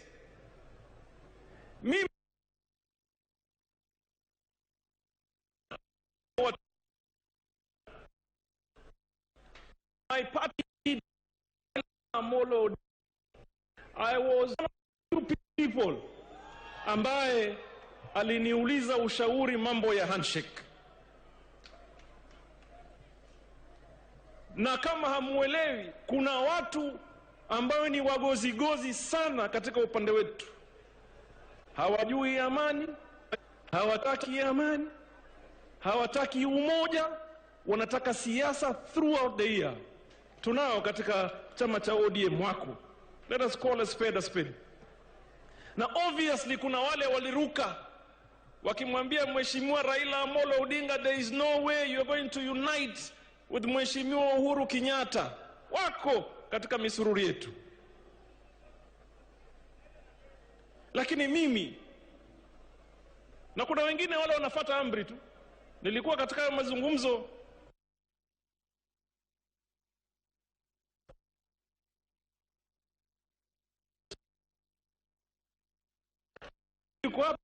yuko baba actually mtu taanza wapi mimi? Na muangalie vipi ule Uhuru Kenyatta nimwambie sasa yankwisha, nitaanza wapi? Raila Odinga told me, kijana wangu, this country is greater than all of us. And today I want to thank you, my father, for that very important advice, because I am seeing the benefits of being in government. And I'm planning and I'm doing anything that I can to stay in government and support Uhuru Kenyatta going forward. Nikisema hayo, it does not mean, and I want to thank everybody who talks unity. Nimemwona hapo demu mmoja alikuwa pia ni mnoko bunge kweli. Aitwa Gladys Wanga with your embrace team. Naona hapo kina Fatuma Gedi. Yule alikuwa juzi, nimeshangaa. Sasa simameni niwasalimie, asante Gladys. Naomi Shaban na wale wengine wote asanteni. Now let me say this. Tukiwa katika msururu wa kushikana kama huu, it does not mean that we shall not disagree. We shall shikana kama huu. It does not mean that we shall not disagree. We shall. Even now, everybody here tells me or asks me, Governor, we've not heard your voice on matters, transport issues in Mombasa or port operations. I disagree. Kwamba watu wapewe nafasi ya kufanya kazi uhuru, but I have a way to talk to the president, and I will talk to him. When he does not understand, I will do all that I can to make him understand that there has to be a balance. Sivyo? Ndio mimi nimesema, and I like what the others have said, let us all push from every corner. Of course, we want our transporters to have a free hand to do business and thrive. And we shall support that. We'll defend it vehemently, but respectfully so. Kwa heshima. Sivyo?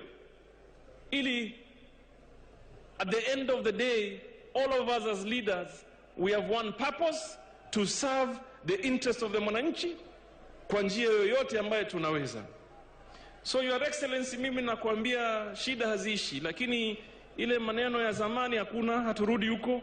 Tulitoka huko, tutakuwa tukizungumza tubadilishe hii tabia ya kupeleka uongozi mbele. Na kitu chengine ambaye mimi nataka niseme nikimalizia,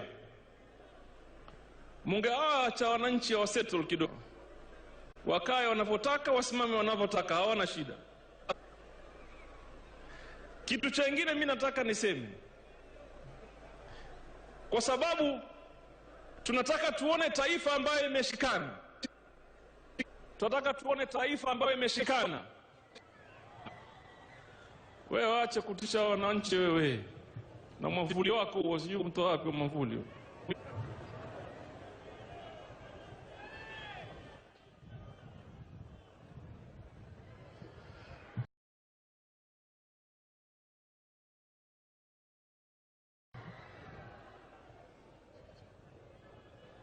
Huyo mtu na mwavuli nani?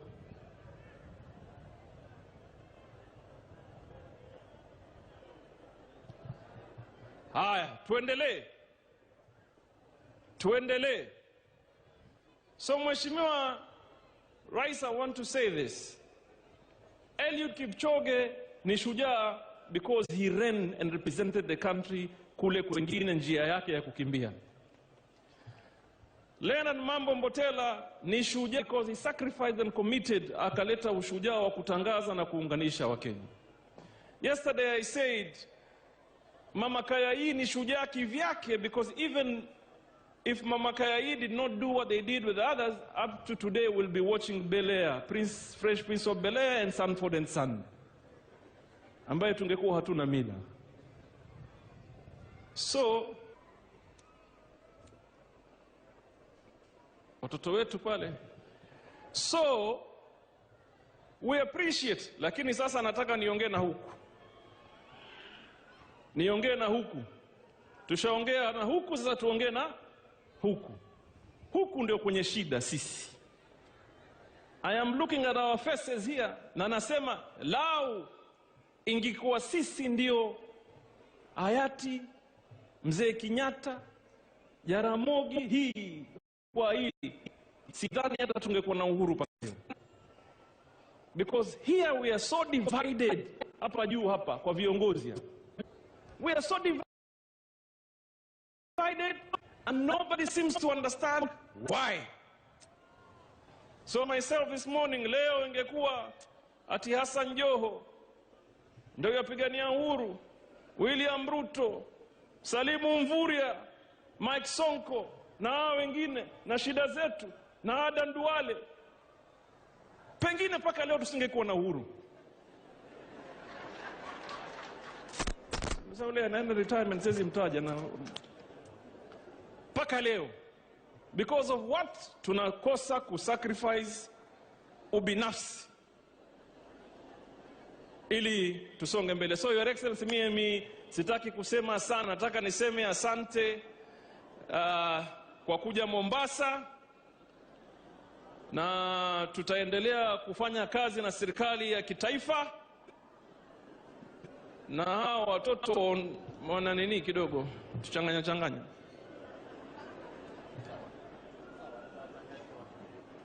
Ni muhimu watulie. Asante wananchi, tukubalie watoto tuweze kutulia, watoto waweze kuondoka kwa heshima. Tuweze kutulia, tuwachunge watoto wetu. Tafadhali wazazi. Haya, sasa mimi nataka, kwa sababu niko Mombasa County na mimi naunga mkono kuunganisha kwa taifa, na I want to thank you, Your Excellency, for your magnanimity to ensure you and Mheshimiwa Raila Odinga have chosen to work together to unite the country. Allow me to please invite Mheshimiwa Raila to speak for 2 minutes, and then he invites William Ruto like tena rais aje aseme. Mheshimiwa Raila Amolo Odinga, the floor is yours. Odinga have chosen to work together to unite the country. Allow me to please invite Mheshimiwa Raila to speak for 2 minutes, and then he invites William Ruto like tena rais aje aseme. Mheshimiwa Raila Amolo Odinga, the floor is yours, sir.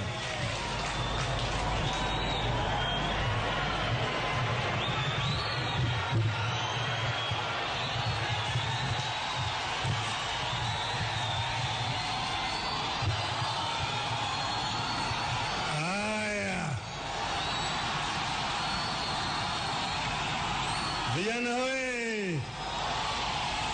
Vijana hoye! Asanteni.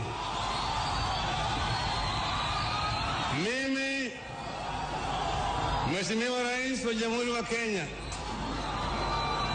Makamu wa Rais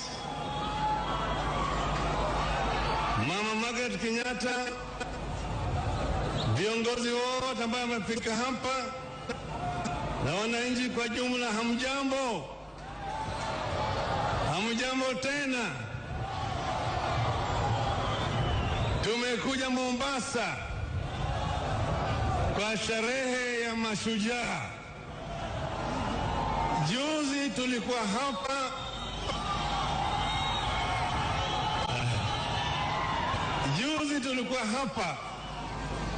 Likoni, wakati tulikuwa tumepoteza watu 2 hapa kwenye feri. Kukawa na huzuni mingi zaidi wakati hiyo ambao walikuwa wanatafuta mauti ya wale wenzetu ambao walikuwa wamezama hapa Likoni. Tunasema pole kwa wale ambao walifiwa. Hiyo ajali ilileta huzuni mingi sana kwa taifa la Kenya. Na wakati nilipofika hapa, nikakuta kama juhudi inaendelea, na nikasema ile kazi ilikuwa inaendelea pale ya kufanya dredging isimamishwe ili hii kazi imalizike. Wengine wanasema Raila anaongea kama nani? Raila aliongea kama Mkenya. Anaongea kama Mkenya. Bahati mzuri yale yakafanyika na tukapata mauti. Sasa Mheshimiwa Rais, na tukiwa hapa kuna mama mmoja wa pwani mpaka tukumbuke. Huyo mama alikuwa anaitwa Mekatilili wa Menza. Aliunganisha Wagiriama ili waweze kupigana na utawala ya kidhalimu ya Mwingereza. Akashikwa, akapelekwa gerezani huko Kisii. Akatoroka Kisii, akatoka kule na akatembea na mguu mpaka hapa pwani tena, na kazidi kupigania uhuru. Tunatoa heko sasa hapa kwa mama Mekatilili wa Menza. Kuna wapwani wengine vile vile ambao walishiriki katika harakati ya ukombozi wa nchi yetu. Nataka mjue kwamba hapa Mwambao kulikuwa na watu walikuwa wanapinga. Walikuwa wanasema Mwambao iende chini ya utawala ya Sultan kule Zanzibar. Lakini watu kama Ronald Ngala walisema hapana. Kenya ni moja. Hakuna hata nchi moja ya Kenya itaenda mahali popote.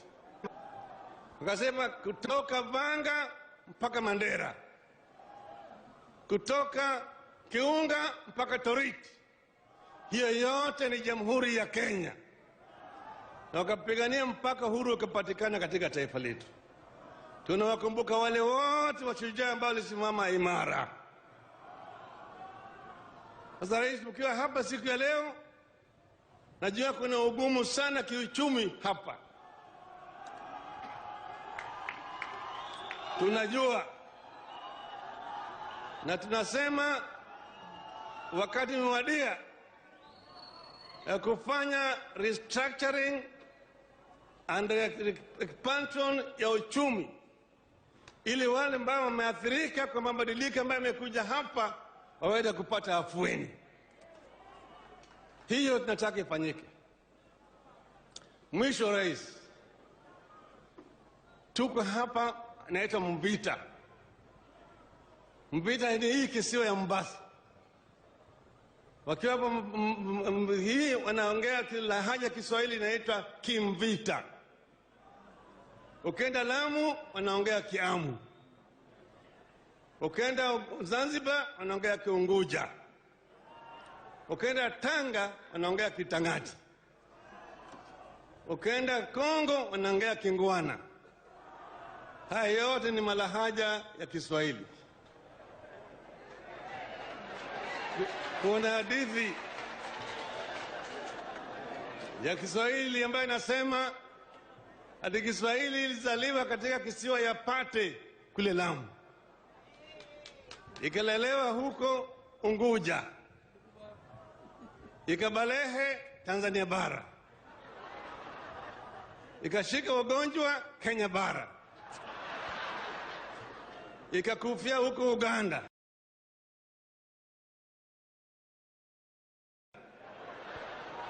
ikazikwa Rwanda, mambo Kongo DRC.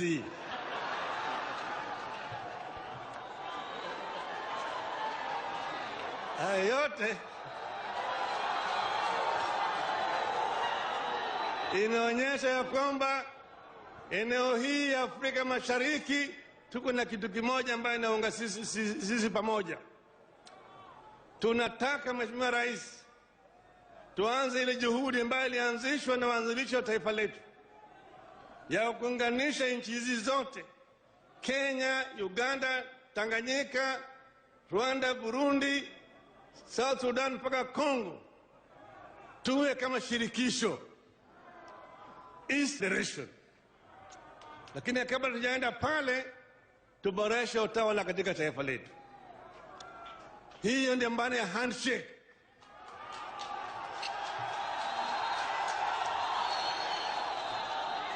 Handshake ni kurudisha Kenya kwenye gurudumu ili tuweze kuunganisha Wakenya wote bila ubaguzi.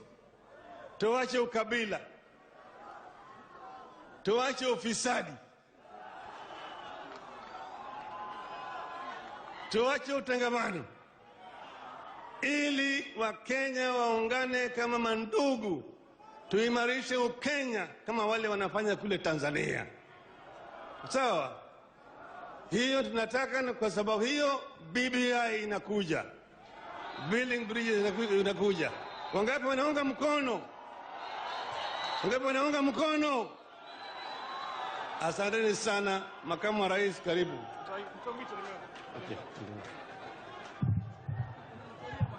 Asante Mheshimiwa Raila Amolo Odinga. Sasa tuwe watulivu, manake tunaenda levels zinaenda kupanda, sivyo? Ndio tusikize naibu wa rais, alafu na rais. So nataka kwa heshima na tahadhima, nikiwa namkaribisha Mheshimiwa naibu wa rais, na pia namkaribisha aje aseme na nyinyi na aunge mkono mambo ya handshake kama namna hii.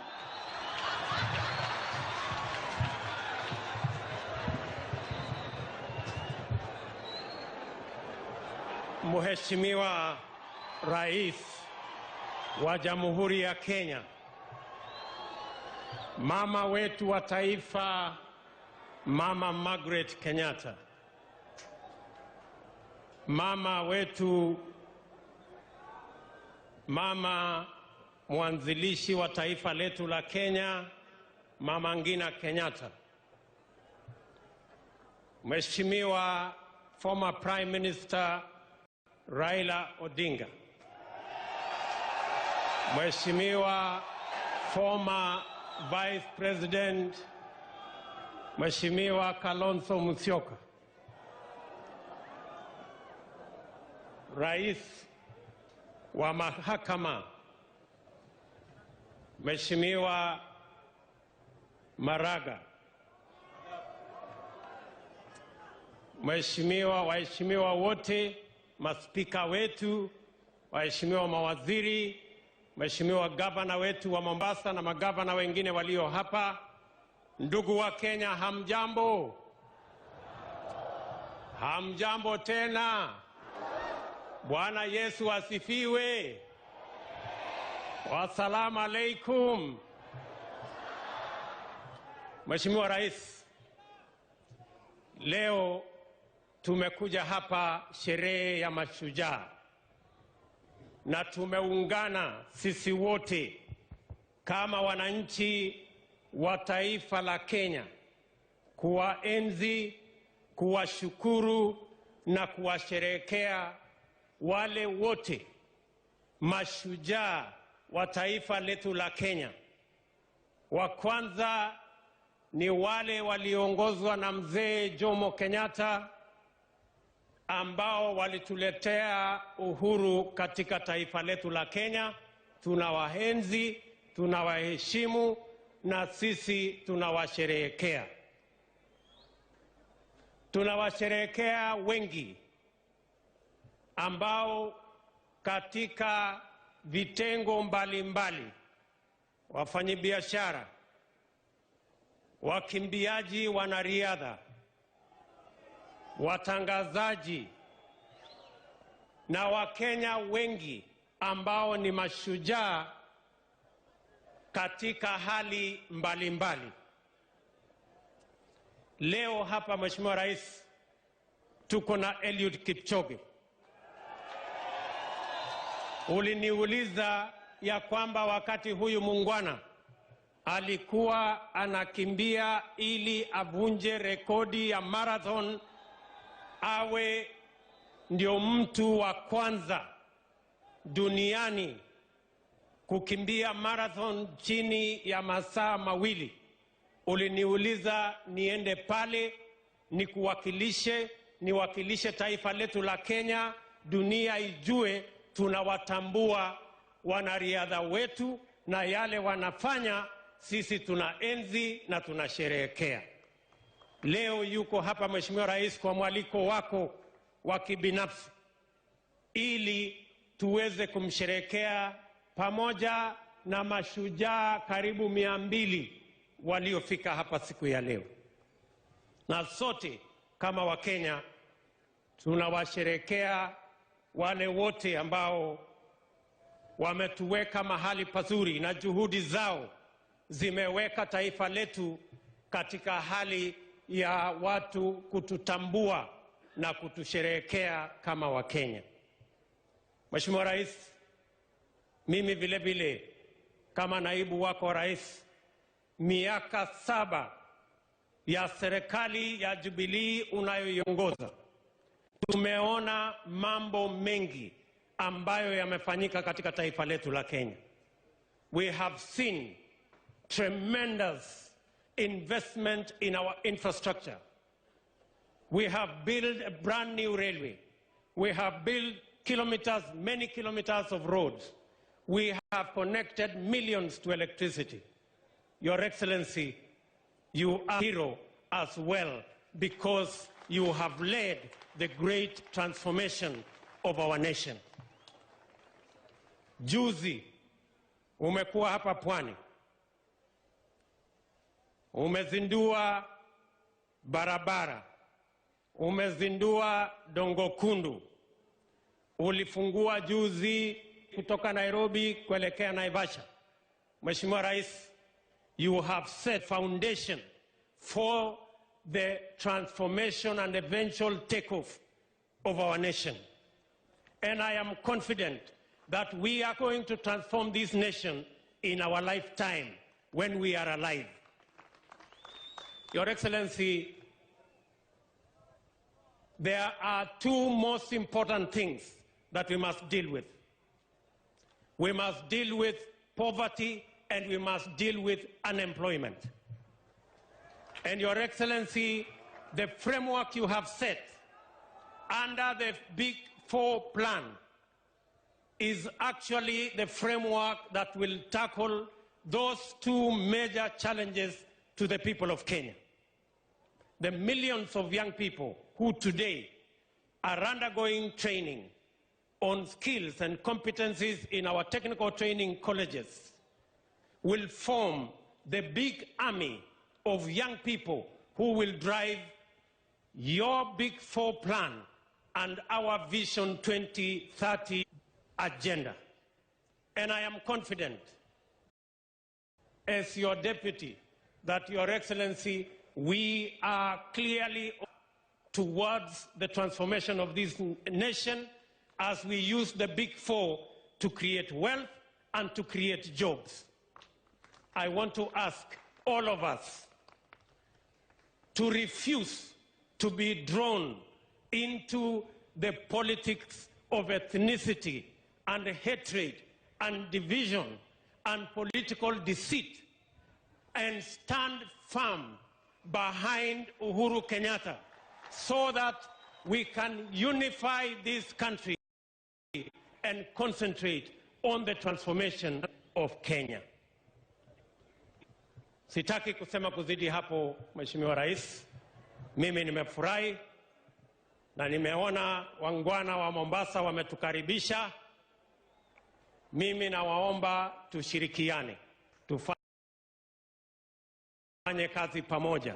Sisi wote ni ndugu moja, hakuna mmoja ambaye ako Kenya kwa makosa. Sisi wote tuko taifa hii kwa mapenzi ya Mungu, na tuungane, tushirikiane. Ni nafasi yangu ya sasa kumuuliza kwa heshima kiongozi wetu wa taifa na rais wa Jamhuri ya Kenya, Mheshimiwa Uhuru Kenyatta, ili aje atuzungumzie na akamilishe sherehe hii ya Mashujaa. Your Excellency, Mr. President, sir.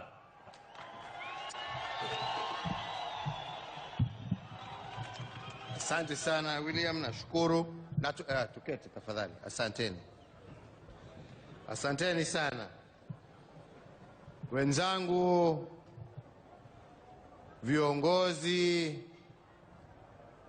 na wageni kutoka sehemu mbalimbali za taifa letu la Kenya, na wale ambao wametutembelea kutoka nchi za nje.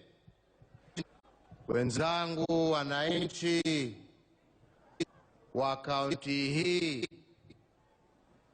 ya Mombasa, hamjambo nyote. Hamjambo tena. Kwani hamna furaha siku ya leo? Hebu tusalimiane, nione salamu zenu ya kwamba tuko pamoja.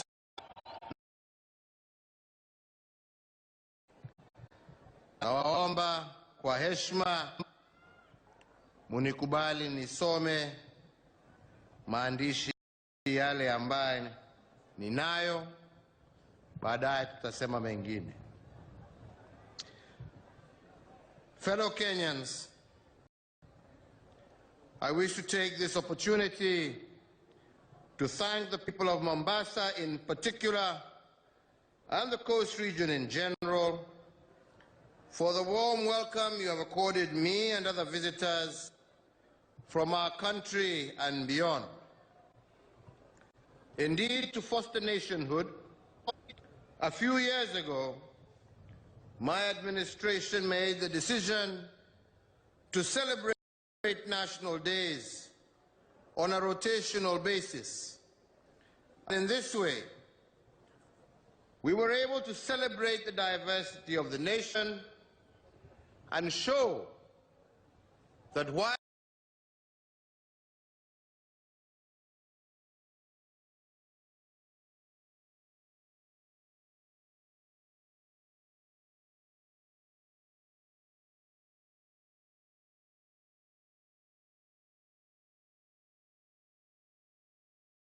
we are many, we are one. One nation and one people. This new tradition also allows us to up the rich diversity of our country, and in particular, the positive contributions being made of all structure of governance. In addition, it gives the hosting county the opportunity to showcase itself on the national stage. Today, Mombasa joins the counties of Nakuru, Machakos, Nyeri, Meru, Kakamega, and Narok, who have hosted National Day celebrations in the past. It is therefore my great pleasure to lead the nation in celebrating the 10th Mashujaa Day from Kenya's oldest town, and indeed her second.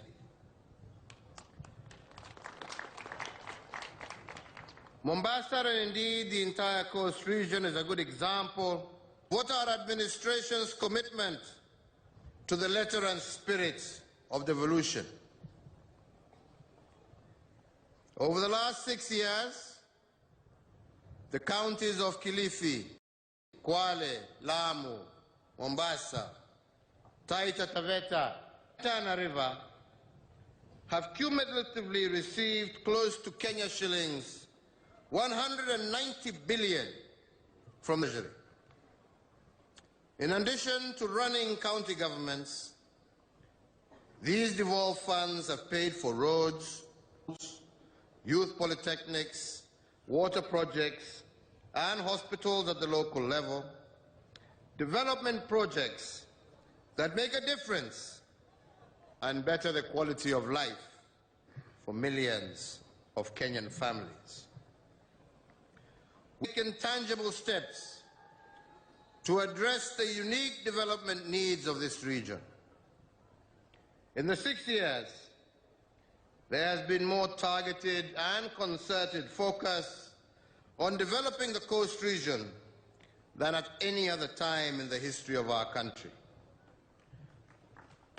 From Holili in Taita Taveta County to Mukowe on the shores of Lamu, from the fishing ports of Shimoni and Kwale to the county of Boji in Tana River County, from the legendary Bamba in nearby Kilifi County to this Mama Ngina seafront that is hosting today's events, the visual markers of progress are plain for all to see. The Dongo Kundu bypass, the road from Bamba to Mariakani, the link road from Savo East to Malindi from Sala Gate, the Gasen Witu Road, the Voi to Taveta Road are just some examples of the enabling infrastructure built to unleash the economic potential of the towns and villages that they connect.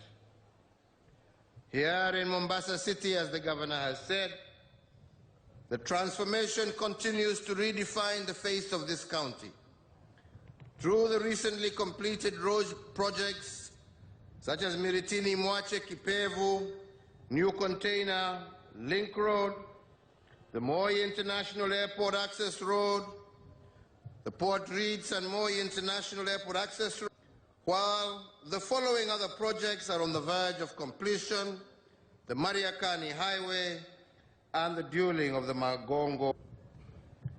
It is under this administration that our ports and harbors have been expanded with new investments. I have more than doubled the volume of cleared cargo passing the port annually. The significance of the port is by an 8,000-strong direct workforce hired at the facility and an even larger number of people that it supports indirectly, and we intend to continue with that support. Again, we are in the process of reviving the Kenya National shipping lines. And indeed, today it is my plea to all the stakeholders to support this transformative initiative that is geared towards cementing our place as the logistics hub for the region and the continent. We will not turn back in our pursuit to secure our national interest in the shipping industry. Our endeavor to localize the shipping industry and to ensure that our young men and women can once again sail the 7 seas under Kenya-flagged vessels is indeed unsubstantiated. These opportunities are opportunities that can benefit every Kenyan. We have also ensured that the County of Lamu will play host to the newest port on the East African coast, and that is the Lamu Post, which will begin its operations initially as a transshipment hub for global shipping lines. It will be supported by a special economic zone that is expected to attract investors from across the world to undertake various economic activities and create jobs for our people.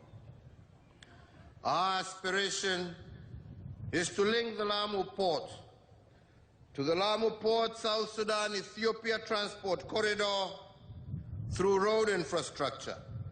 Our aim being to make Lamu Port the port of choice for transshipment, export of goods through the EPZ, as well as the export of Kenya's crude oil. I urge the residents of Lamu to embrace this investment and to take advantage of the many opportunities that it will bring in terms of wealth creation and prosperity. Fellow Kenyans, Kenya is now a global champion in the development of our blue economy.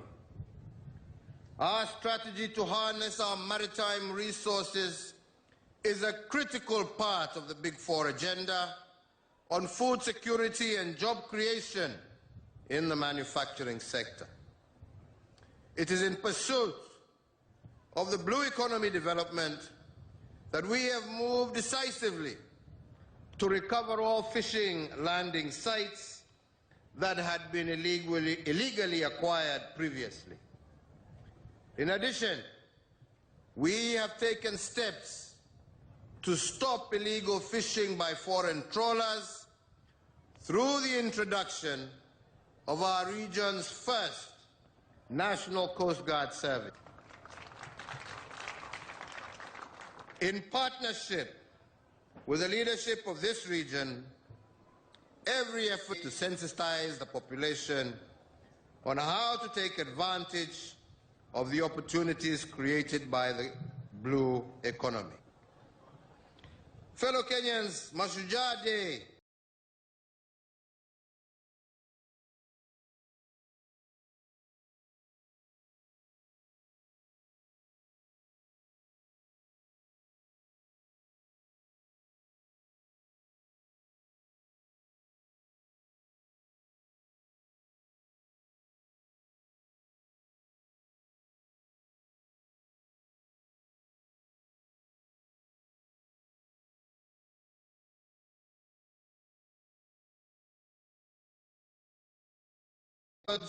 the development of post-independence Kenya. On this day, we celebrate those who have built Kenya with their bravery, their sacrifice, and their fidelity. We celebrate and honor those that go above and beyond the call of duty. By this definition, it is possible for each and every Kenyan to be feted on Mashujaa Day. And why is this? Because positive contributions towards post-independence Kenya do not necessarily require grand heroism akin to those of the founding fathers and mothers of our great nation. To be a hero or a is to be committed to going above and beyond your call of duty, whatever your station in life, to make Kenya a better place for all. The sons and daughters of this have made phenomenal contribution to the struggle from independence, for independence. From Mekatalili Wamenza to Ronald Gala, you have given Kenya countless men and women of iconic status who have contributed immensely to freeing our nation from the yoke of colonial rule. In post-independence Kenya, the coast region has also given rise to Kenyan heroes across the full spectrum of our public life. Many of your sons and daughters have brought honor to Kenya as renowned business persons, researchers, scientists, exemplars and artists, prominent political leaders, trade unionists, inspirational professionals, world-class academics, and dependable military generals and civil servants. The story of Kenya would not be as rich, dynamic, were it not for your contribution. Indeed, as their descendants, I am proud to proclaim that their legacy of our forefathers and mothers is alive and well within you, a fact demonstrated by the continued contributions to the Kenyan dream being made by all the people of Kenya. Today, we celebrate all the men and women from every corner and community of Kenya who helped make Kenya an independent state. Today, we celebrate all those who laid the foundation for the realization of our shared prosperity, for our freedoms, and for a country that is peaceful and secure. Today, we celebrate the farmers who continue to feed the nation through the sweat of their brow and the work of their hands. Today, we celebrate our civil servants who have been for more than half a century the engine of our states and anchors of our democracy. Today, we celebrate our doctors, our nurses, and other health workers as they continue their compassionate service. These are professionals who often work tirelessly and selflessly and have been responsible for, among other milestones, increasing our life expectancy from 35 years at independence to 67 years currently. Today, we celebrate our teachers, from the early childhood development instructors to our children when they first go to school, all the way to primary and high school. And it is through that generation after generation of Kenyans have been molded and nurtured to realize their full potential in life. We celebrate teachers like Mwalimu Peter Tabichi, whose selfless service and excellence led to his recognition as the world's best teacher. Today we celebrate our scholars, our researchers, our innovators, who are constantly searching for new knowledge and instructing our university students. Scholars like the late Dr. Esther Mwangi, who dedicated her life to the study of forest conservation and management, property rights, as well as economic governance. Today, we honor the Kenyans called to serve around the world, our Kenyans in the diaspora, who continue to be our brand ambassadors in countries far from their home, and who continue to support millions of Kenyans in their homeland. Today, we honor our men and women in uniform, serving across various services, whose commitment to duty, whose sacrifice and bravery is at the heart of our freedom and security. Today, we particularly honor and salute all those who paid the ultimate price for the sake of Kenya. All those whose actions have contributed to making this towering island of peace and security within a region fraught with a history of turmoil and insecurity. We remember and treasure those who are no longer with us, all those who continue their legacy today, all those who have built and continue to our country. These are great Kenyans, and we shall not forget them. Fellow Kenyans, we live in a world where we often are misled to believe that our best and brightest men and women have long died. We live in a world where we are told that the age of heroes is past and that we pale in comparison to the icons who came before us. The modern world appears to suggest that unless one achieves truly outstanding feats of global renown, that one is not a hero, nor can he or she claim to be great. We must reject this view that Kenya's best days are behind us. Our nation continues to be the home of Mashujaa, just as it was when bold men and women stood in solidarity against the world power and fought for our independence and sovereignty, while armed only with courage and sacrifice. Indeed, a Shujaa is one who sacrifices greed, selfishness, personal comfort, and advancement at the altar of the greater good.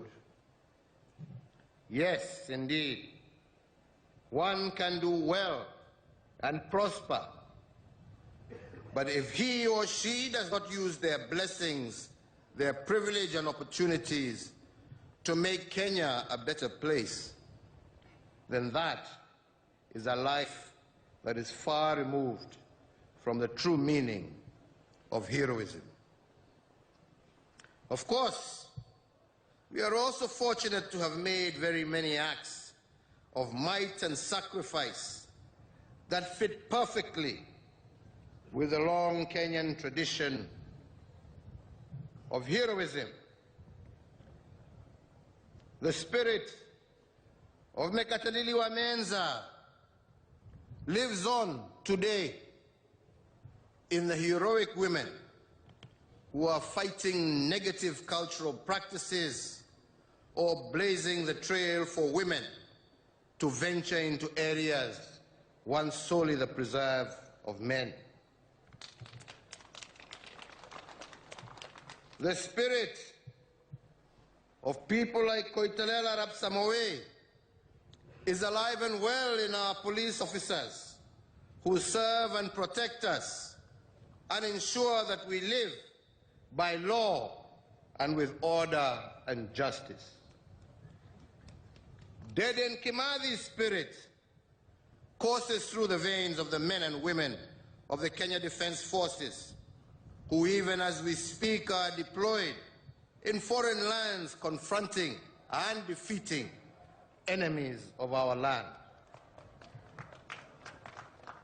The heroism, patriotism, and love of country exhibited by our independence-era leaders persists to this day, as embodied in the historic handshake through which political divides were bridged for the sake of peace and a better Kenya. Fellow Kenyans, a Shujaa pays their full share of tax promptly and diligently and not under coercion.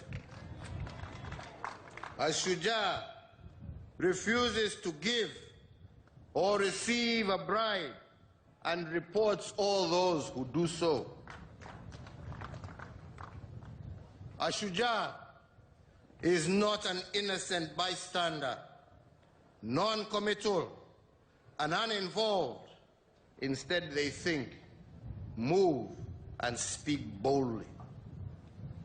Most importantly, Mashujaa understands that the family is the basic and fundamental unit of Kenyan society, and their acts of heroism begin at home by being a role model, an effective father, mother, son, daughter, or guardian.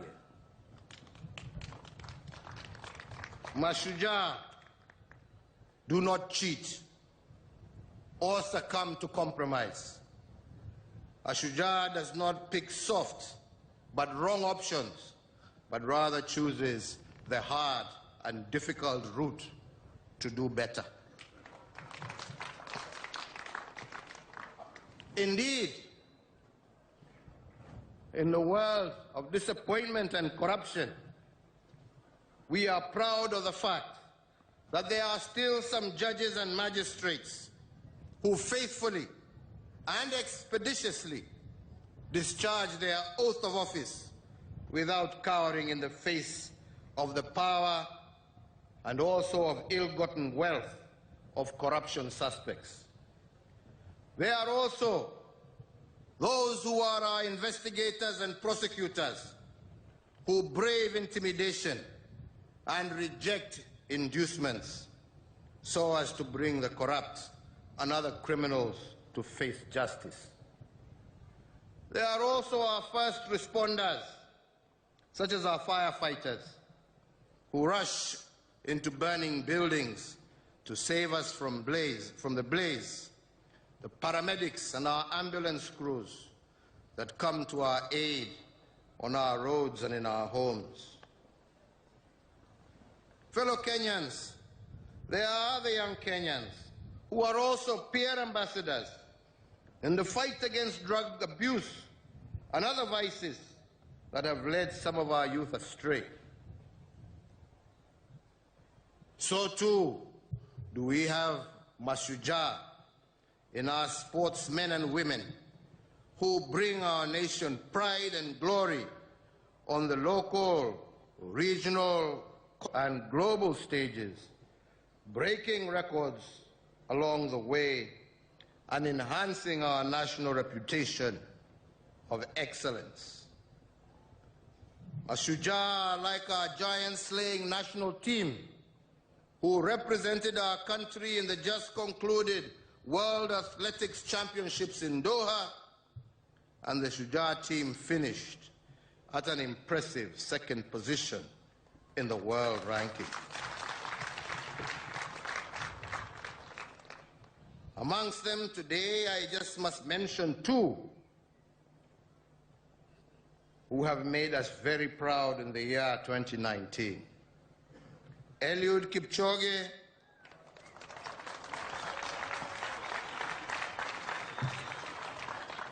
and Bridget Kosgei, who on a weekend of global firsts smashed the women's marathon world record, so that today is the global custodian of both the men and women world record marathon titles. Our very own Eliud Kipchoge, who is with us today, has gone beyond the world title he bagged in 2018 and has further achieved the previously unthinkable feat of being the first human being to run the marathon distance in under 2 hours. We are indeed most fortunate to have him in our presence, a living legend whose world-breaking feat is an inspiration to all Kenyans and indeed to all the people of our planet. He has demonstrated that through integrity, through hard work and commitment to excellence, nothing is out of reach. His achievement reminds us that we should never limit ourselves to the ordinary.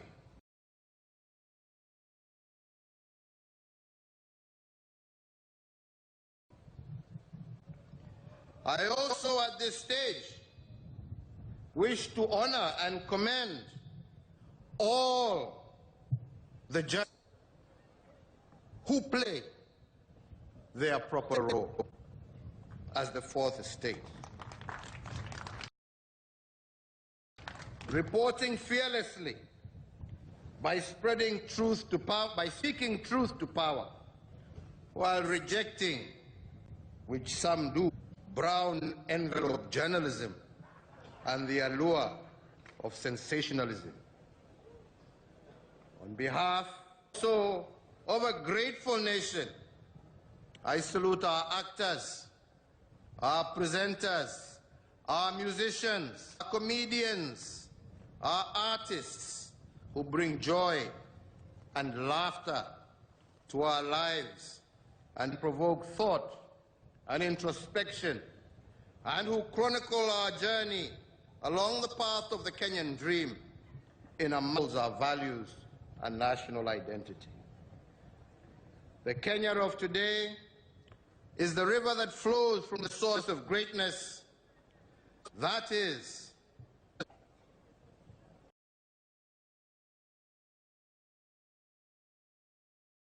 those who went before us.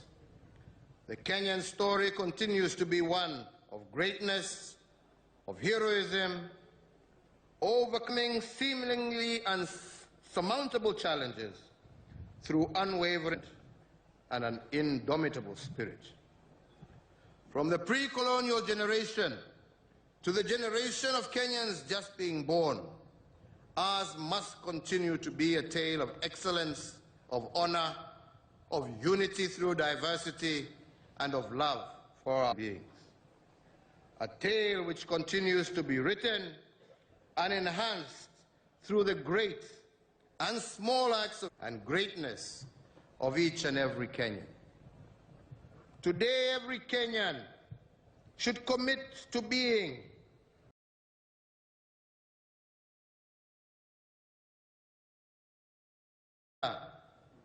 to championing the principles, the values, and ideals that underscore the very best of Kenya. Be a good Samaritan. Intervene when you see others in distress or in need of your assistance. By going out into your local community and finding ways in which you can make a difference, no matter how small it may seem. Galvanize your neighbors. Form local community action groups.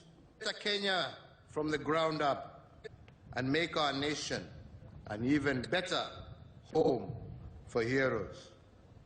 To heroism is the surest path to a better Kenya for all.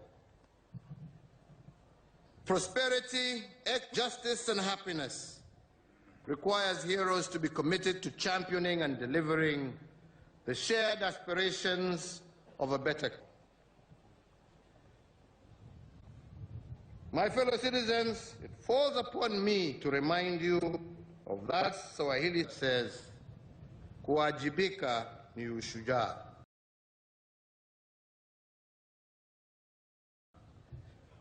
Be a hero in all that you do, in every waking moment, in every action, and indeed in every word.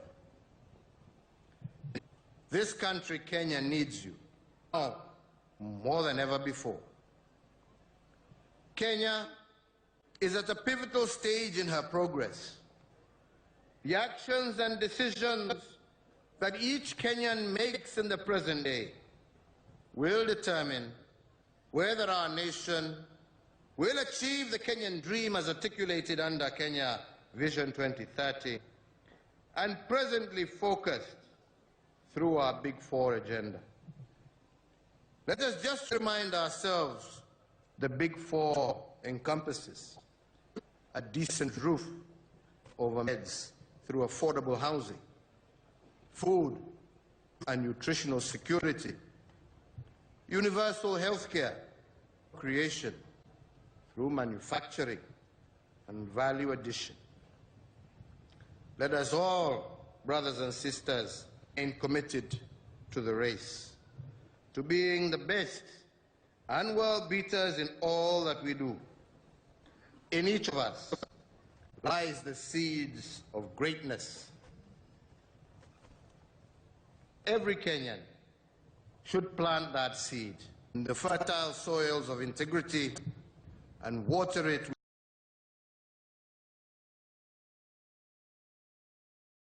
with hard work and commitment to duty. Grow it in the direction of the light of truth and justice, and reap only from the tree only those that have been born from our rightful and righteous efforts. Indeed, fellow Kenyans, all our world religions have a golden thread of service to fellow mankind, especially the less fortunate. They demand that we improve ourselves and that we also better the world around us.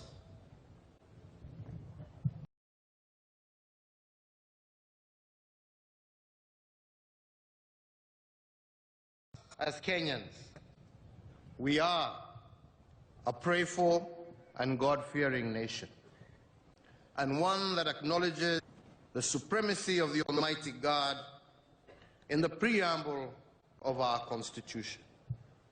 A nation of people of many faiths whose diversity is our strength.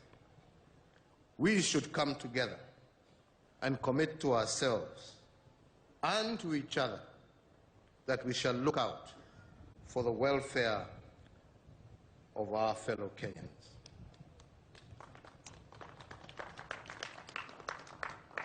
As a nation of heroes, and in keeping with the teachings of St. Francis of Assisi, let each one of us commit to being an instrument of peace,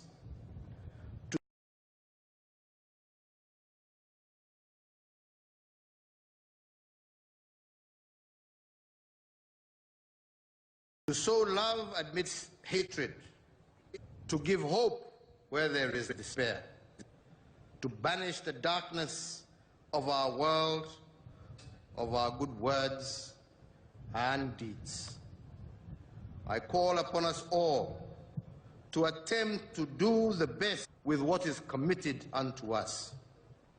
Indeed, one of our greatest heroines, the late Professor, who inspired the world with her commitment to Mother Nature, often shared the story of the little hummingbird. When faced with a huge forest fire, all other animals stood by and did nothing, overwhelmed and feeling powerless against the raging fire. But the hummingbird decided to do something. It flew to the nearest stream and picked a drop of water and sought to put the fire, one drop of water at a time. And so Professor Wangari Maathai encouraged us all to be like that little hummingbird, to do the best that we can, even though it may seem insignificant to others. It is true, it will eventually count for much. As I conclude, Eliud Kipchoge, who is alive and present with us, has also inspired the world that no human effort is futile, that we can dream and make our dreams a possibility, that we can achieve what has never been achieved before. Eliud Kipchoge remains the greatest of our time, and our duty is to emulate this level of discipline and determination in our pursuit for a better Kenya for all. His latest conquest will be a constant reminder that we can achieve the very best as individuals, as a nation. On my part, I commit the government of Kenya to even greater fidelity to the principles, values, and aspirations that inform the struggle for our independence and all the positive of post-independence Kenya. We commit to providing each and every Kenyan with an enabling environment, all that they can be, and to bring out the Shujaa in each and every Kenyan. Working together in unity of purpose, we shall defy all odds and succeed. And today, as I conclude, and in honor of all the heroes, past, present, and future, I wish to invite and to recognize Eliud Kipchoge with the Order of the Elder of the Golden Heart.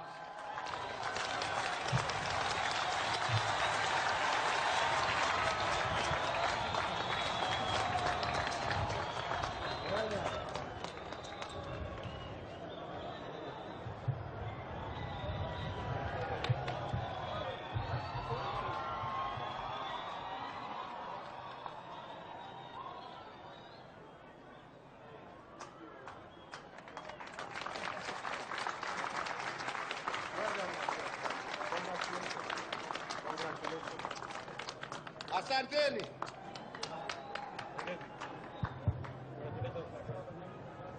Tusimame sote tafadhali kwa ajili ya wimbo wa taifa, wimbo wa Jumuiya ya Afrika Mashariki.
Basi kwa niaba ya wenzangu wote ambao tumeshirikiana kuweza kuwaleteni matangazo haya, mwenzangu Bwana Peter Wanjoy, mwenzangu Mike Getone, wakiwa pamoja na mashujaa wetu Leonard Mambo Botela, Salem Ali Salem Manga, na wenzangu Bwana Sami Lui, pia wenzangu Waratofu Hassan Dunga, na mwenzangu Senior Private Emmanuel Banzi, na mafundi wetu wa mitambo Presidential Press Bwana Ngula na wenzake, kwa kuweza kuhakikisha kwamba kila kitu kimeweza kwenda sawa na shwari.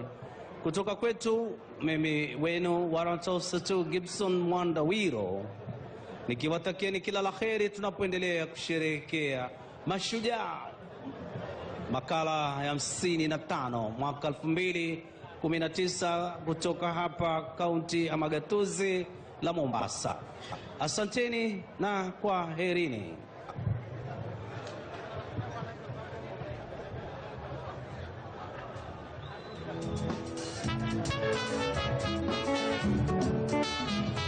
Tuendelee Maroon Commandos, tuendelee na burudani tunapoondoka.